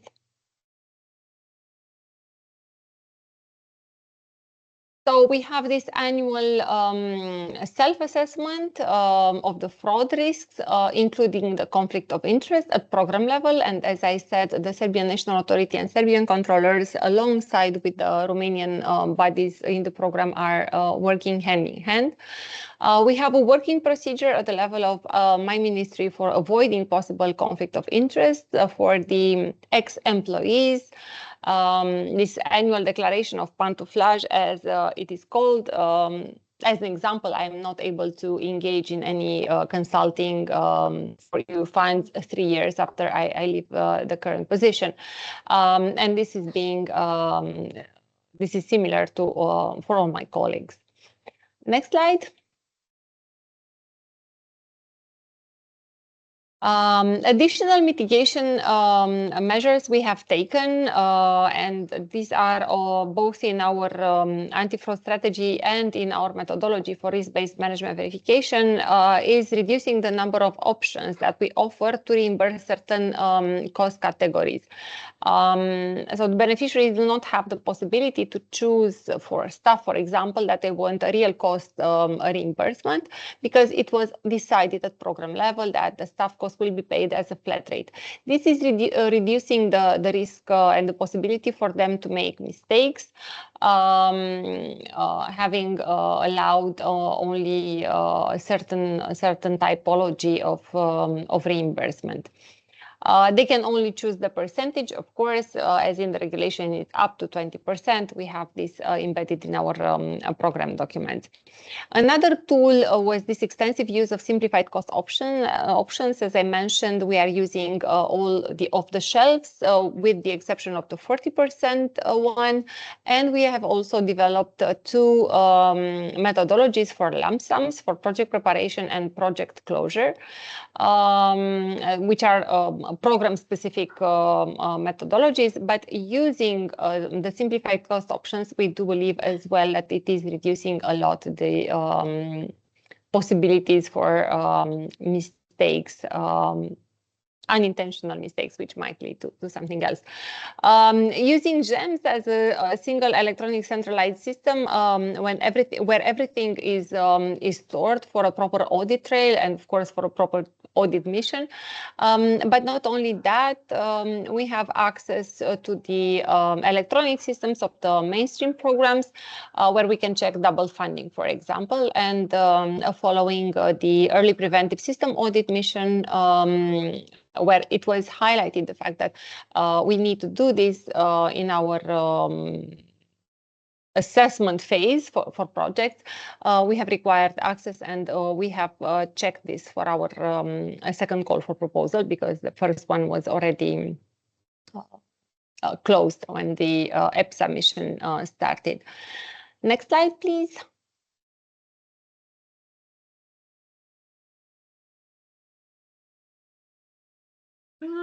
Okay, so this is what we have put a lot of effort in, educating our beneficiaries via these awareness workshops on conflict of interest, public procurement, reporting mechanisms, of course, practical support via our help desk in the Joint Secretariat.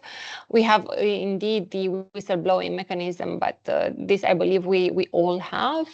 And a set of very comprehensive instructions regarding topics like double funding, transparency. All our public procurements are published on the program website, regardless of the fact that we are using in Romania an electronic system for the public procurement.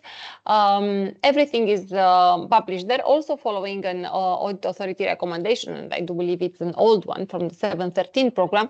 However, in terms of transparency, it helped a lot. We are using not only online meetings with our beneficiaries, but also online resources. The monthly newsletter has been a useful tool, not only for anti-fraud, but on different topics. Cybersecurity, for example, green procurement, strategic procurement, you name it, but also training presentations for those which were not able to attend the in-person or the online meetings with the beneficiaries.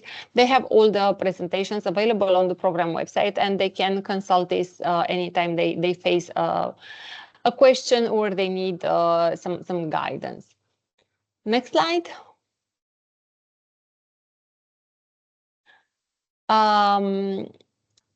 Indeed, we are putting emphasis a lot on training our controllers and staff via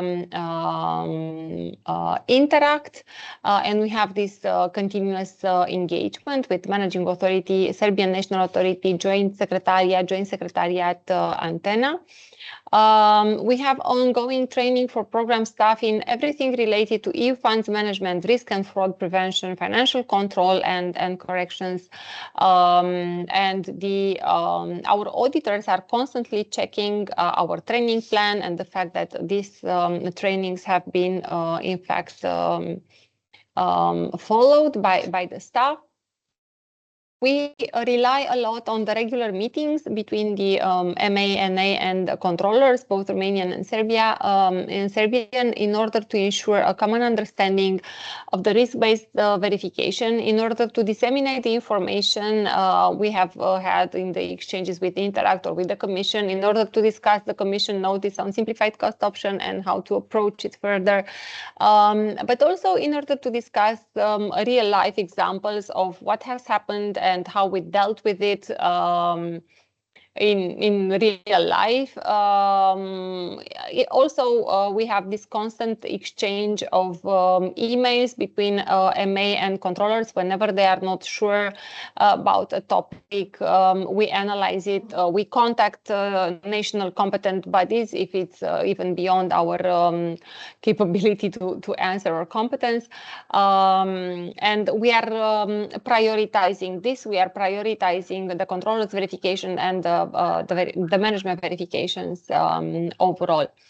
Last but not least, we have this ongoing collaboration with the Program Audit Authority, not only via their mission, but missions through the year, but also in order to align the program documents to their expectations, to the Commission expectations, and in order to be on the safe side that whenever the audit mission is coming, we can answer swiftly and considering their expectations to the questions. And here I'm thinking as an example, the methodology for risk-based management verification, which has been sent in the draft version to the Audit Authority.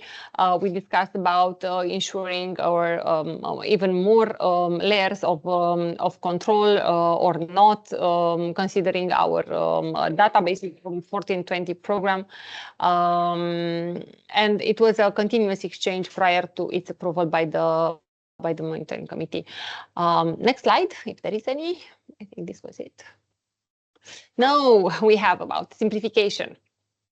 So in general, we have tried to take this approach in 21-27 to simplify everything else in our program management, not just the way we are reimbursing the money.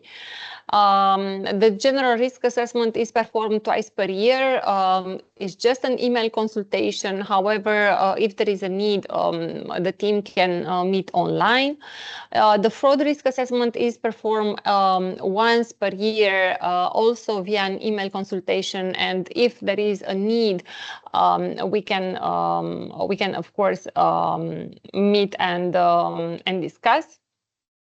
So not everything can be done in online format, but for the sake of simplification and making things faster, we have embedded this since the pandemic in our program document. The next slide, please. Of course, we are focusing for the sake of simplification and proportionality. We are focusing during the fraud risk assessment on three main domains: evaluation and selection of applicants, implementation and verification of operations, accounting and payments. Also, because the technical assistance has a reduced fraud risk, this is being handled by program bodies. So I do expect from us, at least the program bodies, to be aware and not to engage in this type of behavior. And as I mentioned before, the Serbian National Authority and Serbian controllers are engaged in the fraud risk team and in the general risks team. Next slide. As tools we have as tools in Serbia, we have this a code of ethics and awareness statements. The info days and implementation workshops also are being a huge part of our work on the Serbian territory. The national authority has in fact built a greater capacity and increased awareness at all levels, judiciary, police, prosecution, and legal departments. AFCOS is also engaged in organizing thematic workshops for judiciary and local administration on fraud prevention, and the internal procedures mandate the reporting of suspicion to the public prosecutor, OLAF, and AFCOS, similarly to the procedures within the managing authority. Next slide, please. Basically, the next slide is about the success factors. And the first one would be the training and continuous improvement. Training for the beneficiaries and for the program bodies on everything from procurement to conflict of interest to anti-fraud measure.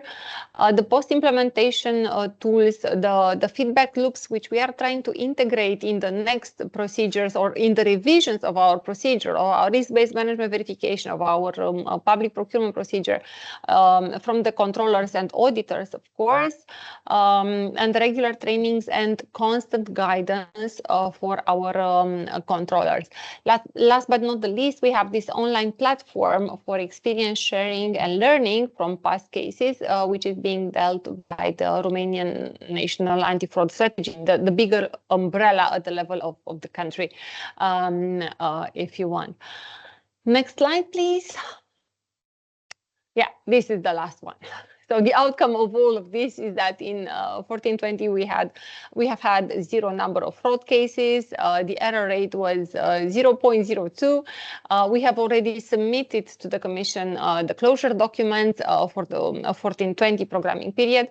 We have had a fraud case in 713, but I do believe that we have all learned a lot from that experience, and not only as a learning process, but also altering our procedures and altering the mechanisms for detection, and having acted so swiftly and viciously, I would say, against the fraudulent beneficiary and fraudulent behavior. I think that we have sent the right message in the territory that we have absolutely zero tolerance for fraud.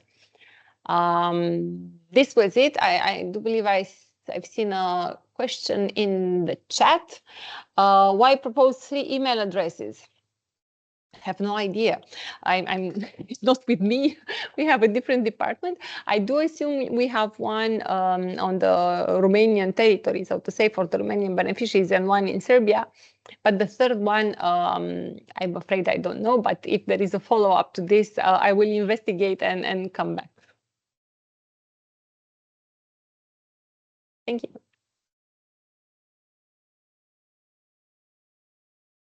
Thank you so much, Anna.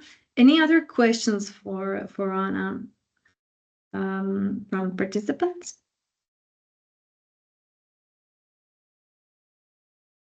No? Okay. Then we can move to the next slide, which is again a question before we move to our last presentation of the day. Antonia, if you can switch again to the Mentimeter. The question for you will be, and we kind of touched upon this already today, how do you control double funding risk within your program? We have spoken about this already, but now it's a question for all of you, not only for the ones who were presenting, to say if you have any specific experience in that.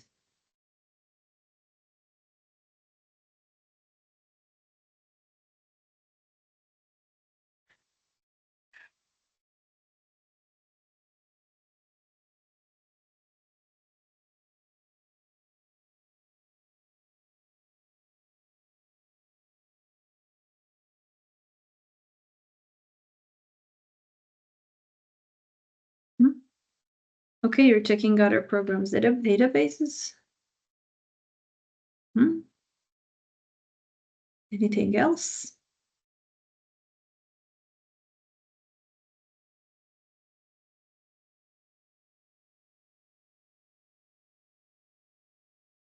If someone would like to comment on it, on the question, you can raise your hand or raise your voice.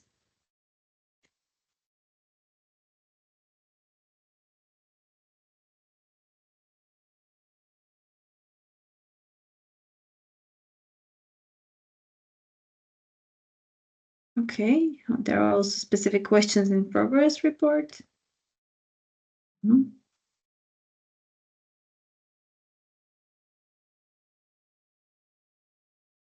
So it's also in different stages.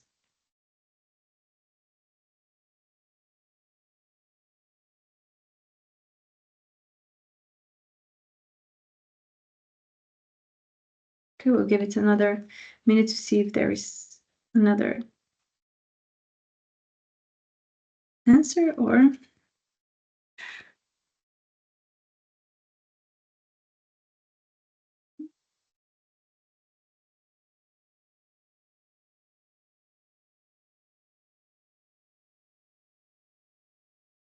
Or there are no such mechanisms. Self-declarations, okay.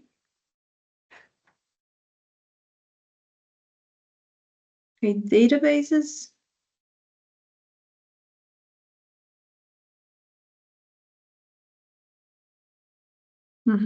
At the project level. We systematically ask PPs and controllers to confirm and describe the mechanism in place to prevent the problem in their reports. Okay, so it's connected to the reporting, but it's the mechanism is up to them.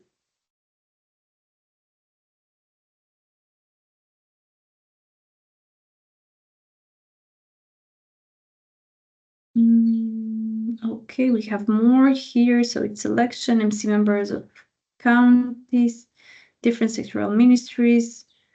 During control, FLC checks, keep database, question and report, checklist, informal coordination between MAs and self-declarations. Okay, there is more. Okay, good. Thank you. If you have anything else, please add. Okay, through self-declaration when suspected, NAs and or MC can further investigate with other programs. Okay. Okay. Good. Thank you. And we are now moving to the last presentation of the day, which is coming from the Audit Authority. Actually from the Agency for the Audit of the European Union Programs Implementation System in Croatia. And Marina Mandat should be here with us. Marina. Hi. Here. Okay, so the microphone is yours. Thank you for the presentation. Is it okay that you just move the slides, please? So, okay. Yes, absolutely. Yeah. Great. Okay. So, hello everyone. My pleasure to be here also with you today online. It's always nice to be in person, but of course we must use the opportunities of having digitalized meetings as well. So we as the Audit Authority got kind of the invitation from Jelena to be active also today and to present our input to the questionnaire that we gave back in December 2024, but also to mention the practices that we are developing and using in our regular work. Of course, regarding the anti-fraud mechanisms and conflict of interest and the general topics that are indeed top priority in this programming period, let alone mentioning the differences of the programs, funds and facilities that we have at our disposal. Next slide, please. So to go on, I need to tell you from the very beginning that regarding anti-fraud mechanisms, Croatia has been very active ever since 2009. with developing the guidelines on the irregularity management, with developing our anti-fraud strategy. And they all started to be developed when we were not a member state, but the beneficiary country of the IPA, or Instrument for Pre-Accession Assistance.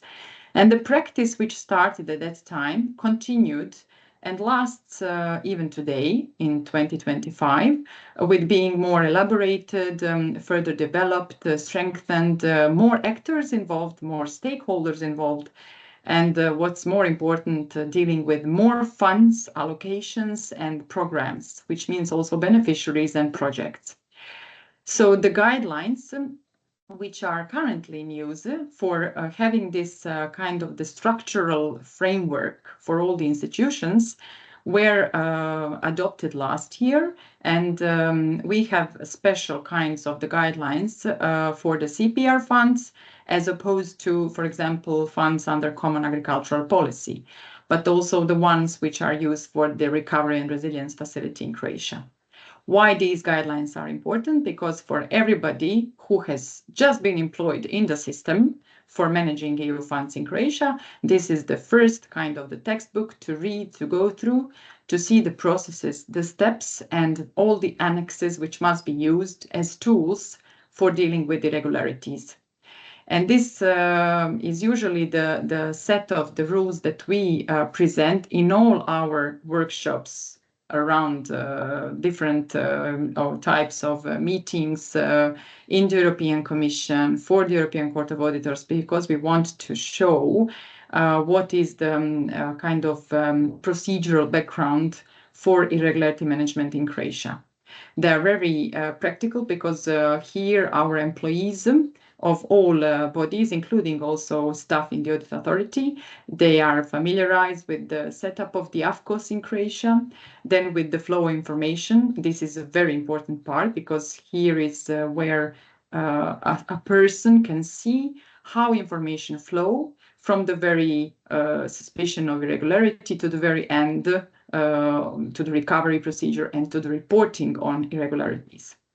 And of course, about the cooperation with OLAF, because not only OLAF, but also European Public Prosecutor's Office, they are more than present, of course, in our everyday work. We as Audit Authority need to report in our annual reporting phase about all the cases of fraud which have been reported to OLAF and to EPO. And for us, that's why this is a very important step as well, but not just that. We have been witnessing many headlines in the newspapers, on TV, in the media, about active checks, investigations, or any kind of the proceedings which are conducted by the OLAF and EPO in respect of misusage of EU funds in Croatia. Next, please. So why do I put so much focus on these guidelines? Because actually everything stems from them.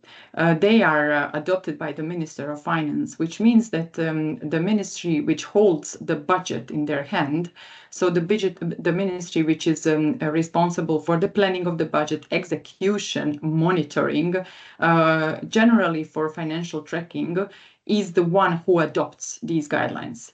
And it's very important because this ministry, of course, has all possible information about the utilization of funds, various funding sources which exist in Croatia. And that's why this is the central ministry which also then adopted this very important set of rules.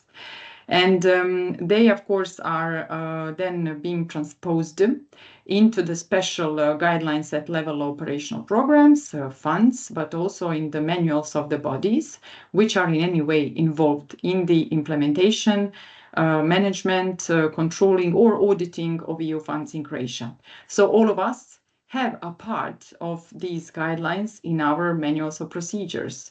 All of us use the annexes which are given there, or follow some addenda with a nice list of various sources, with the different types of, for example, irregularity alerts, risk alerts, which can appear in our work. So everything is actually provided to us through the guidelines on irregularity management. Next slide, please. So this is the kind of the background which I start with today. In Croatia, so we as Audit Authority, we are quite actively involved in the AFCOS from 2009, because we were also participating in drafting the anti-fraud strategy and all the anti-fraud documents which have been developed through the years, and of course elaborated and amended through the years based on the particularities of different programming periods. So our AFCO system is like the global one, including all the bodies where coordination of legislative, administrative, and operational activities is conducted. So all of us fall into one basket, which is called AFCO system. And we are all there. You will see how it looks like also on my next slides. We are all there to protect the EU financial interests, but also national financial interests. Then we have AFCOS network, and ARPA as Audit Authority is the active member of the AFCOS network. Why? It's due to our nature of our work, due to being auditors. We belong to this network together with the State Prosecutor's Office, Tax Administration, Budget Supervision Office from the Ministry of Finance, Anti-Money Laundering Office. So all of us meet in case some suspicion of fraud appears, and AFCOS network needs to have a meeting in that case. And the AFCOS unit is the third element of our AFCOS in Croatia. This is the sector within Ministry of Finance. We have very close cooperation with those colleagues because they also are administrators for the irregularity management system. And for all of us who have observers' rights from the Audit Authority in the irregularity management system, we always closely communicate with the AFCOS unit in the Ministry of Finance so that we can get enabled access to the IMS as well. We use quite a lot as Audit Authority, irregularity management system, because we need those information for our own risk assessment processes, for checking the cases which certain beneficiary has, if it's also under the scope of our audits. And that's why we see this usage of the IMS as a very beneficial to our work as well. Let's please move on to the next slide. Usually this is the solar system, as I call it, something empty. We have it in kind of the... So we have a solar system. This is how we present all our institutions actually in the Croatia, which are dealing with the irregularity management. But Jelena, maybe the photo cannot be shown because I see the slide is empty. I'm just checking. Tonka, I will share the screen. I have it open here, so let me just hope you can see it. Thank you, Jelena. Yeah. Okay. Well, this is usually the, as we call it, kind of the parallel solar systems, or better to say systems for combating irregularities and fraud in Croatia. On the very top, it says AFCOS Mreža. This is AFCOS network, and these are the bodies with preventive, repressive roles in Croatia. So as I mentioned already, it is the Ministry of Finance with different units. It is the Ministry of Interior, it is State Prosecutor's Office, it is ARPA, and then it is Ministry of Economy, because we have included also the unit dealing with the public procurement policies and also the complaints on the public procurements in Croatia. It's very important to have this body involved as well, because of course the irregularities related to public procurement are quite high, and we need to have this body actively involved in the system. And then in the very middle, we have Ministry of Finance. This is the AFCOS unit. It is coordinating all of us in respect of the irregularity and fraud management. And in this lower field, or better to say solar system, we have all the systems for management and control of EU funds in Croatia. So starting from IPA, as you can also see in this kind of the image, going to the modern contemporary funds that we have in Croatia, and it is really a bunch of funds making a total of 30 billion euro in the current programming period. Because if we combine together the SE funds in the current programming period with the Recovery and Resilience Facility, Croatia comes to the amount of 30 billion euro in this programming period. So all of the amount which is actually subject to potential irregularities. Of course, if going through the phases of the contracting, implementation, and the management of the funds in this respect.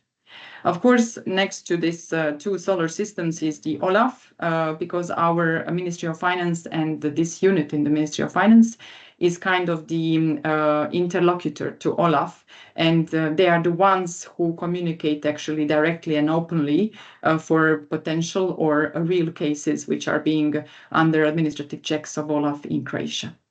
We can move on. So on my next slide, we also, I want to definitely announce this, it's a good practice in Croatia. We have very active irregularity management groups having meetings in our coordinating body. So the coordinating body in Croatia is the Ministry of Regional Development, and for the, we call it like for the mainstream programs for the SE funds, there is very active irregularity management group of the irregularity officers. And we as Audit Authority are actively involved also in the work of this network, because whenever we see there is need for certain training and some topics need to be maybe further elaborated or kind of highlighted, we prepare presentations and we deliver presentations as Audit Authority to such meetings, because we want to be more actively involved and not just come to at the very end of the control and audit channels in the current programming period. Also, we very often ask for the trainings, and we were trained by, for example, by Olaf. At the very end of 2024, it was like a workshop online, and there were like 300 staff from the management and control structures listening. Because the colleagues always want to know more about the modes of operations by Olaf, or all those topics and areas falling under irregularity management and anti-fraud mechanisms are continuously being the interest of the staff dealing with of the staff dealing with EU funds in Croatia. Let's move on, please. So training is for us very important also in our findings, because whenever we do our audits, especially in terms of system audits, we regularly check also kind of the knowledge or the needs for trainings from the staff, because there is a very nice, I cannot say nice, I must say high turnover in respect of the management and control structures. And whenever there is new staff, then we see a risk, of course, in terms of knowing about the modes, the framework, either institutional, the legal framework, the processes, the cases of irregularities and fraud cases, which definitely must be included in the topics for teaching and training the newcomers in various institutions. We also follow the same practice in the Audit Authority, because we have a mentoring policy.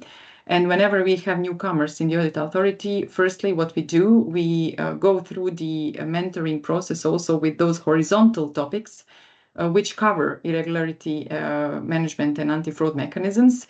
And actually, I'm personally involved in those trainings in ARPA, because I'm also the member of the AFCOS on behalf of ARPA in Croatia.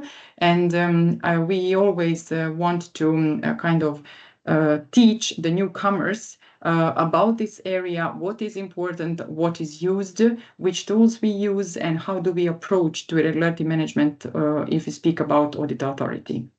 Also, what we do check during our system audits is always the appointment of the irregularity officer, because all of our institutions, especially at the level of the controlling body or intermediate body level 2, they must have an irregularity officer with, of course, deputies, because they are the key persons in our case who are responsible for kind of the dealing with administratively or kind of following what happens with the suspicion of irregularity, which ended up as proven irregularity and then being entered into the irregularity management system, and then recovery being done on it. So irregularity officers have very important role, and they are for us also key persons when we speak about anti-fraud mechanisms in Croatia.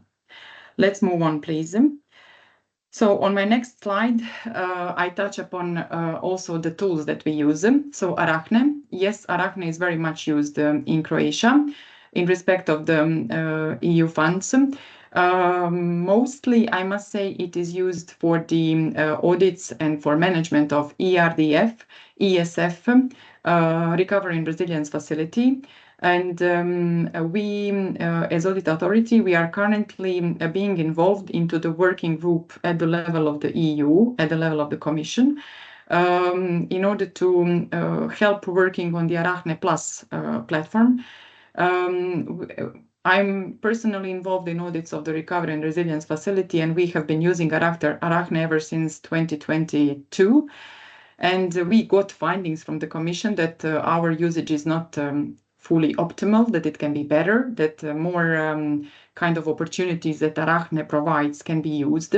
So we actually, of course, accepted those recommendations because we want to use Arachne to our benefits and to have the best kind of the benefits that we can have in our everyday work.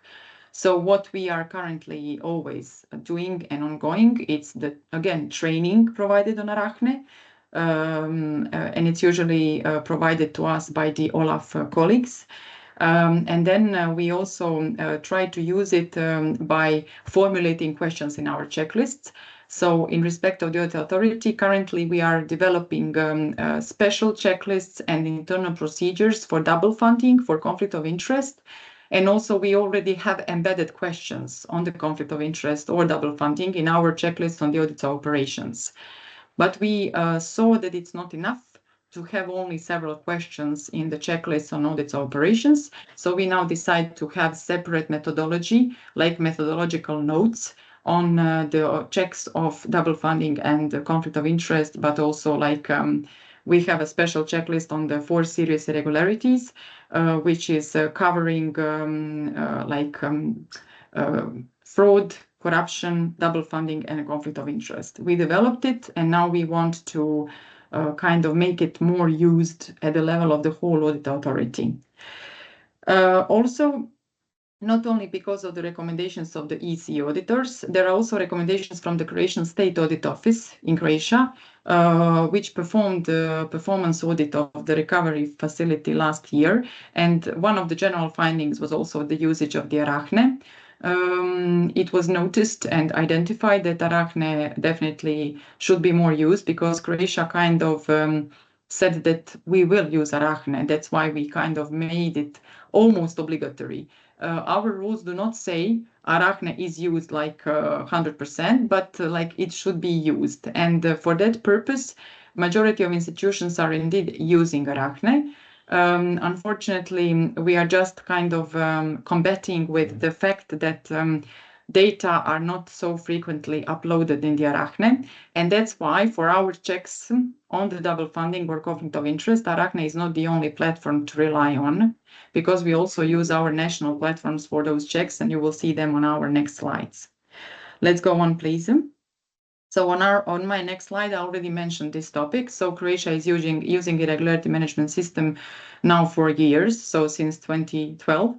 And we do use the information which is given there for our risk analysis and for seeing, for example, the status of a certain beneficiary in respect of the irregularity management system and whether something was already reported towards the Commission.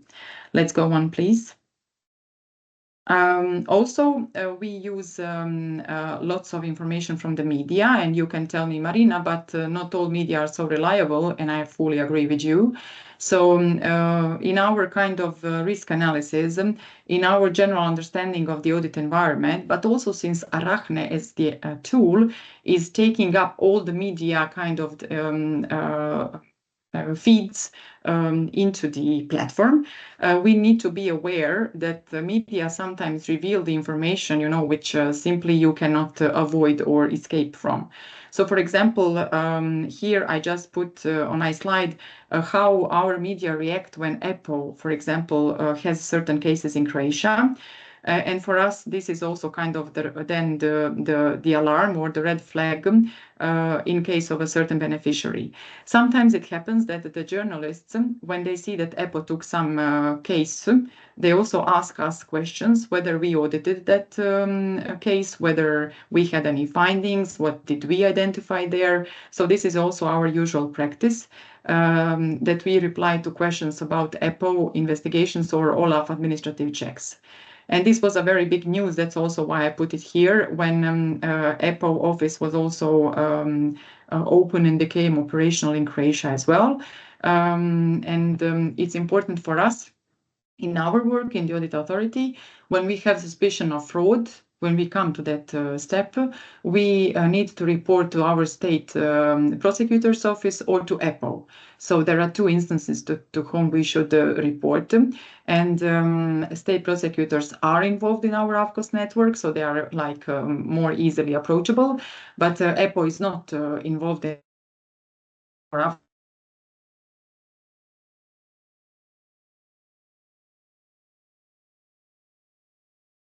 I'm not sure whether you can hear Marina. Is it okay now? Yeah, it's okay now. Yeah. Okay, sorry. Don't know what happened. Now, when we speak just about for a few EPO, seconds. I simply... Yeah, you just lost me. A few sentences, okay, few last sentences. Yes, so I wanted to say that we encourage the institutions as well to report to EPO in case they see that some suspicion of fraud is like of urgent type, requires urgent type of investigation check or something similar. But of course, the media is the one who sometimes raises this topic, and we sometimes see kind of the battles between the state prosecutor's office and the EPO, whose mandate is to deal with a certain case. So this is also in our practice, in everyday practice in Croatia, that on some cases we have questions between state prosecutor's office and EPO if something is under whose mandate. So this is what we see in our practice and what we follow also during our audit work, because we simply closely follow what is happening with suspected frauds in all subjects which are funded under EU funds, regardless of whether they fall within our population or not. So we simply want to see how the things are functioning in Croatia. Let's move on to the next slide, please. So in order to kind of enhance better anti-fraud mechanisms in Croatia, there have been also certain legislative and institutional changes. So, for example, back in 2021, we have and we got amended law on the prevention of conflict of interest. And I was presenting this law in Brussels at one of the technical meetings for the audit authorities, because it shows big improvements in respect of the prevention of the conflict of interest by all politically exposed persons. So this law specifically targets politically exposed persons, starting from the Prime Minister, President, mayors, prefects of the counties, all directors of the state-owned companies. This is a very important law for us, and we are checking it during our audits with our specially targeted questions as well. Then we have enhanced legislation on protection of whistleblowers. So we also, of course, involved it and included it in our practice in ARPA. So we have our instruction how whistleblowers should proceed and what is the general procedure for them and what is the protection or the penalty for the institution in respect of dealing with some whistleblowing. Then last week, or during last 10 days, we got new action plan with the steps for implementation of anti-corruption strategy as well, covering in Croatia period up to 2030, and many reforms in respect of anti-corruption, anti-fraud, and avoidance of the conflict of interest. Many of those legislative documents or reforms are happening within our recovery resilience facility. We have several steps which are actually funded under RRF to improve the anti-fraud mechanisms in Croatia. And we also include this into our training policies, and we recommend to the institutions to include it in the training policies at their level, to make all the stuff available, sorry, not available, but aware of the changes happening in this legislative background.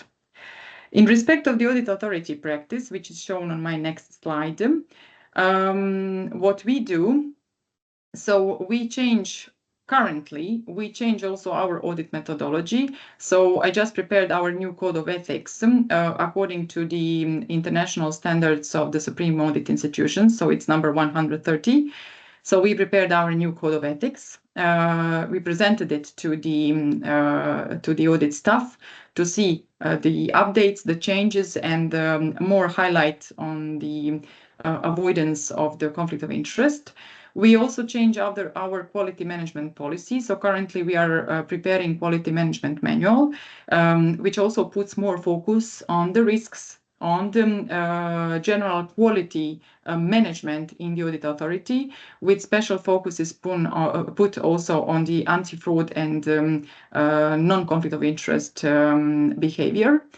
In addition, we have prepared a special policy on the management of conflict of interest in ARPA. So we have our declarations. We also fall under the Article 61 regarding the conflict of interest for us as public servants. We also developed special procedure how to behave if auditor sees that he or she may come in the situation of potential conflict of interest in some audits. So we kind of elaborated our conflict of interest procedures internally in ARPA. This is what we also monitor, and since I'm head of department for methodology, I'm responsible not only for kind of overseeing the respect of those policies, but also for getting reports if there are any cases where somebody met with this potential conflict of interest and then followed the procedure and did not come into the real concrete conflict of interest situation. Please, let's move on. This is also included in our newcomers policy. On my next slide, I want to show to you the tools and the platforms and databases that we use in our everyday work. So apart from using Arachne and making all the print screens, which are also sent to the Commission as our supporting documents, we use poslovna.hr, where we find information about the economic entities and all the kind of business information regarding certain entity. We use Court Register as like platform number one. For us, the most reliable one. We always start with the Court Register to see the information about the economic operator, the owners, previous owners, connected persons, and so on. Then Register of Crafts, because we also have crafts as the beneficiaries. We use Beneficial Owners Register, and we also have it as our additional supporting documents for the replies, which we put in our checklists. And we ask them also from the beneficiaries, or better to say from the management and control structures, at least if I speak on behalf of the recovery facility in Croatia. For checking double funding, we go into the databases of other funds. So we go into e-fondovi or into MIS system. Those are Croatian national systems for like databases of all EU funds and projects in Croatia. This is where we find information of potential overlapping. We also use the webpage of the State Commission for Control of Public Procurement Procedure, because there is where we can find if there were some complaints about certain public procurement. And this is where we also can see some kind of the red flag in a certain procurement case. So it's really for a lot of investigation from the auditor side.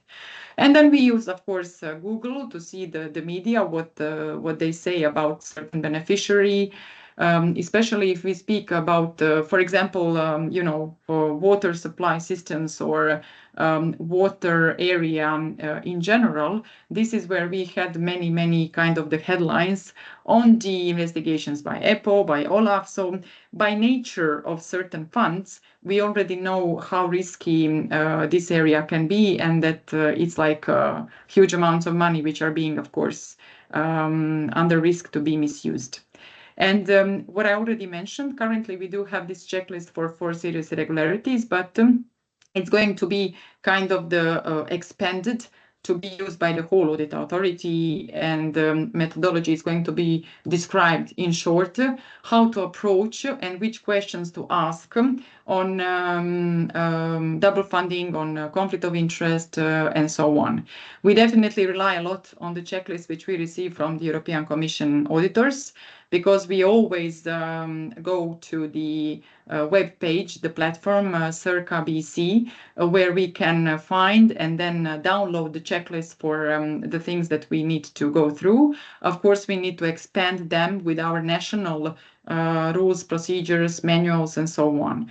So it is very big kind of task for us to also prepare adequate methodology to do all these checks.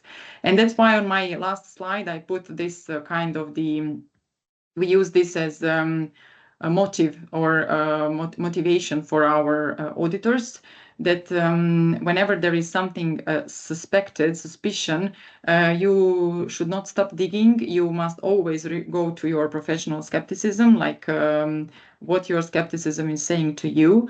You have to dig, you have to ask, and this is why our colleagues who audit other funds, we come to each other's offices to ask, did you have this beneficiary? Did you have any suspicious doing? Did you find any irregularity? Do you know there is irregularity there? So there is a lot of communication. We are not a big institution. There is only like 90 of us, so we can discuss internally. And also we say always that this correction of 100% is a very good deterring factor, or better to say, our beneficiaries also receive guidelines on financial corrections when they sign their contracts. So with the contract on the grant award, they receive also the set of kind of the penalties that they will get in case they do something wrong, illegal, irregular, and so on. So they get the information at the very beginning, which is kind of the warning for them, how they will be penalized. So that's what we always repeat, that already the contract itself contains this kind of the preventive provisions as well. And actually, I would like to end here. I know that this workshop, of course, also relates primarily to the Interreg programs, but honestly, we are trying at the level of the Croatian Audit Authority to unify the procedures as much as possible. And that's why with our colleagues from Audit Service for ETC programs, we are working closely also to make it more unified and to make it more user-friendly in the future work. So I would like to thank you for your attention. I apologize for this short losing of my voice. And that's all from my side. Marina, thank you very much. We had some few more questions, but since we are a bit over the time, I will pass the floor to DJ Regio. But before that, I have to say that all of you, basically just 2 people left. So I assume this was interesting also for you. And thank you very much for staying a bit longer with us. So Gilles, the floor is yours for the final word. Thank you. Sorry, I hope I've also not lost my voice. First, I would like to thank all the panelists. No, it was very instructive. I think we got different points of view. Also, I thank my colleague from Olaf, you see, who intervened, Katarina. You see that it's important, obviously, not only for DG Regio, but also for Olaf to conduct this study. Now you see, we try, I think, PricewaterhouseCoopers primarily, but we as well, DG Regio, to share with you first some preliminary results of the work that has been done. Also, we try to set up some best practices, as it was mentioned, and maybe also recommendations on the way you could prevent certain situations. In that respect, what I would like I take at least from the different intervention I heard today, is that you rely very much on the partner countries for, let's say, the robustness of the architecture. So that's certainly an area where we need to be careful. I understand that obviously for you, this is done through the agreement that you sign with them, the financing agreement, and sometimes the implementing agreement. But there is, for us, a reason, although we put in this agreement that the national authorities are accountable, to verify this accountability in terms of control, in terms of fraud prevention. So this is certainly an area where we will continue investigating, let's say, inquiring, to understand better how things are going and how we can improve maybe certain things. You also mentioned, I think, in different intervention, I heard also Anna from Christea, the risk assessment. And in that respect, it's clear that also the fact that we are mixing up now reimbursement based on cost incurred and simplified cost option, for instance, is certainly making, let's say, this anti-fraud approach more complex. Although the SEO can be seen as a simplification, there is also increasing risk of the double funding, for instance, that need to be considered. So again, our environment is constantly evolving, and it will certainly evolve even more after 27. And in that respect, I think the work that is done here is very useful, and we hope that it will pave the way also for the next anti-fraud strategy. Maybe you see the last word I would like, because I don't want to be too long. I see it's already 12 and I would like to land more or less on time, is on your, again, let's say your exposure to the national authorities, especially in the candidate countries. For us, what is important also through this is that you have, in a way, there is a learning, let's say, exercise through this. We see it really, our Interreg IPA programs, as a preparation for them to the future cohesion policy. In that respect, clearly, if you can provide them with trainings, tips, recommendations on the way they have to handle your program from their point of view, from the national authorities' point of view, that's very important. And that's clearly prepared them for chapter 22, which is the cohesion policy chapter, but also chapter 32, which is about financial controls. Very, very last thing is about the projects. And here is maybe a debate that we might have in the next workshop. You know that for us, we consider that the lead partner is in reality liable for all the partners and is financially supportive. So there is certainly a reflection also to conduct with regard to fraud, what the lead partner could do at his level or her level to prevent, let's say, the most obvious problems. And then we are in a very preventive approach, but probably a good one, where actually the prevention starts with the lead partner, not even with you, but already at the time the partnership is formed. And that's linked to that. If you think about the conversation we had in Gorizia during the Interreg Go events, one of I think the suggestions that was made was to spend more time on the formation of the partnerships, and in that respect to increase the quality.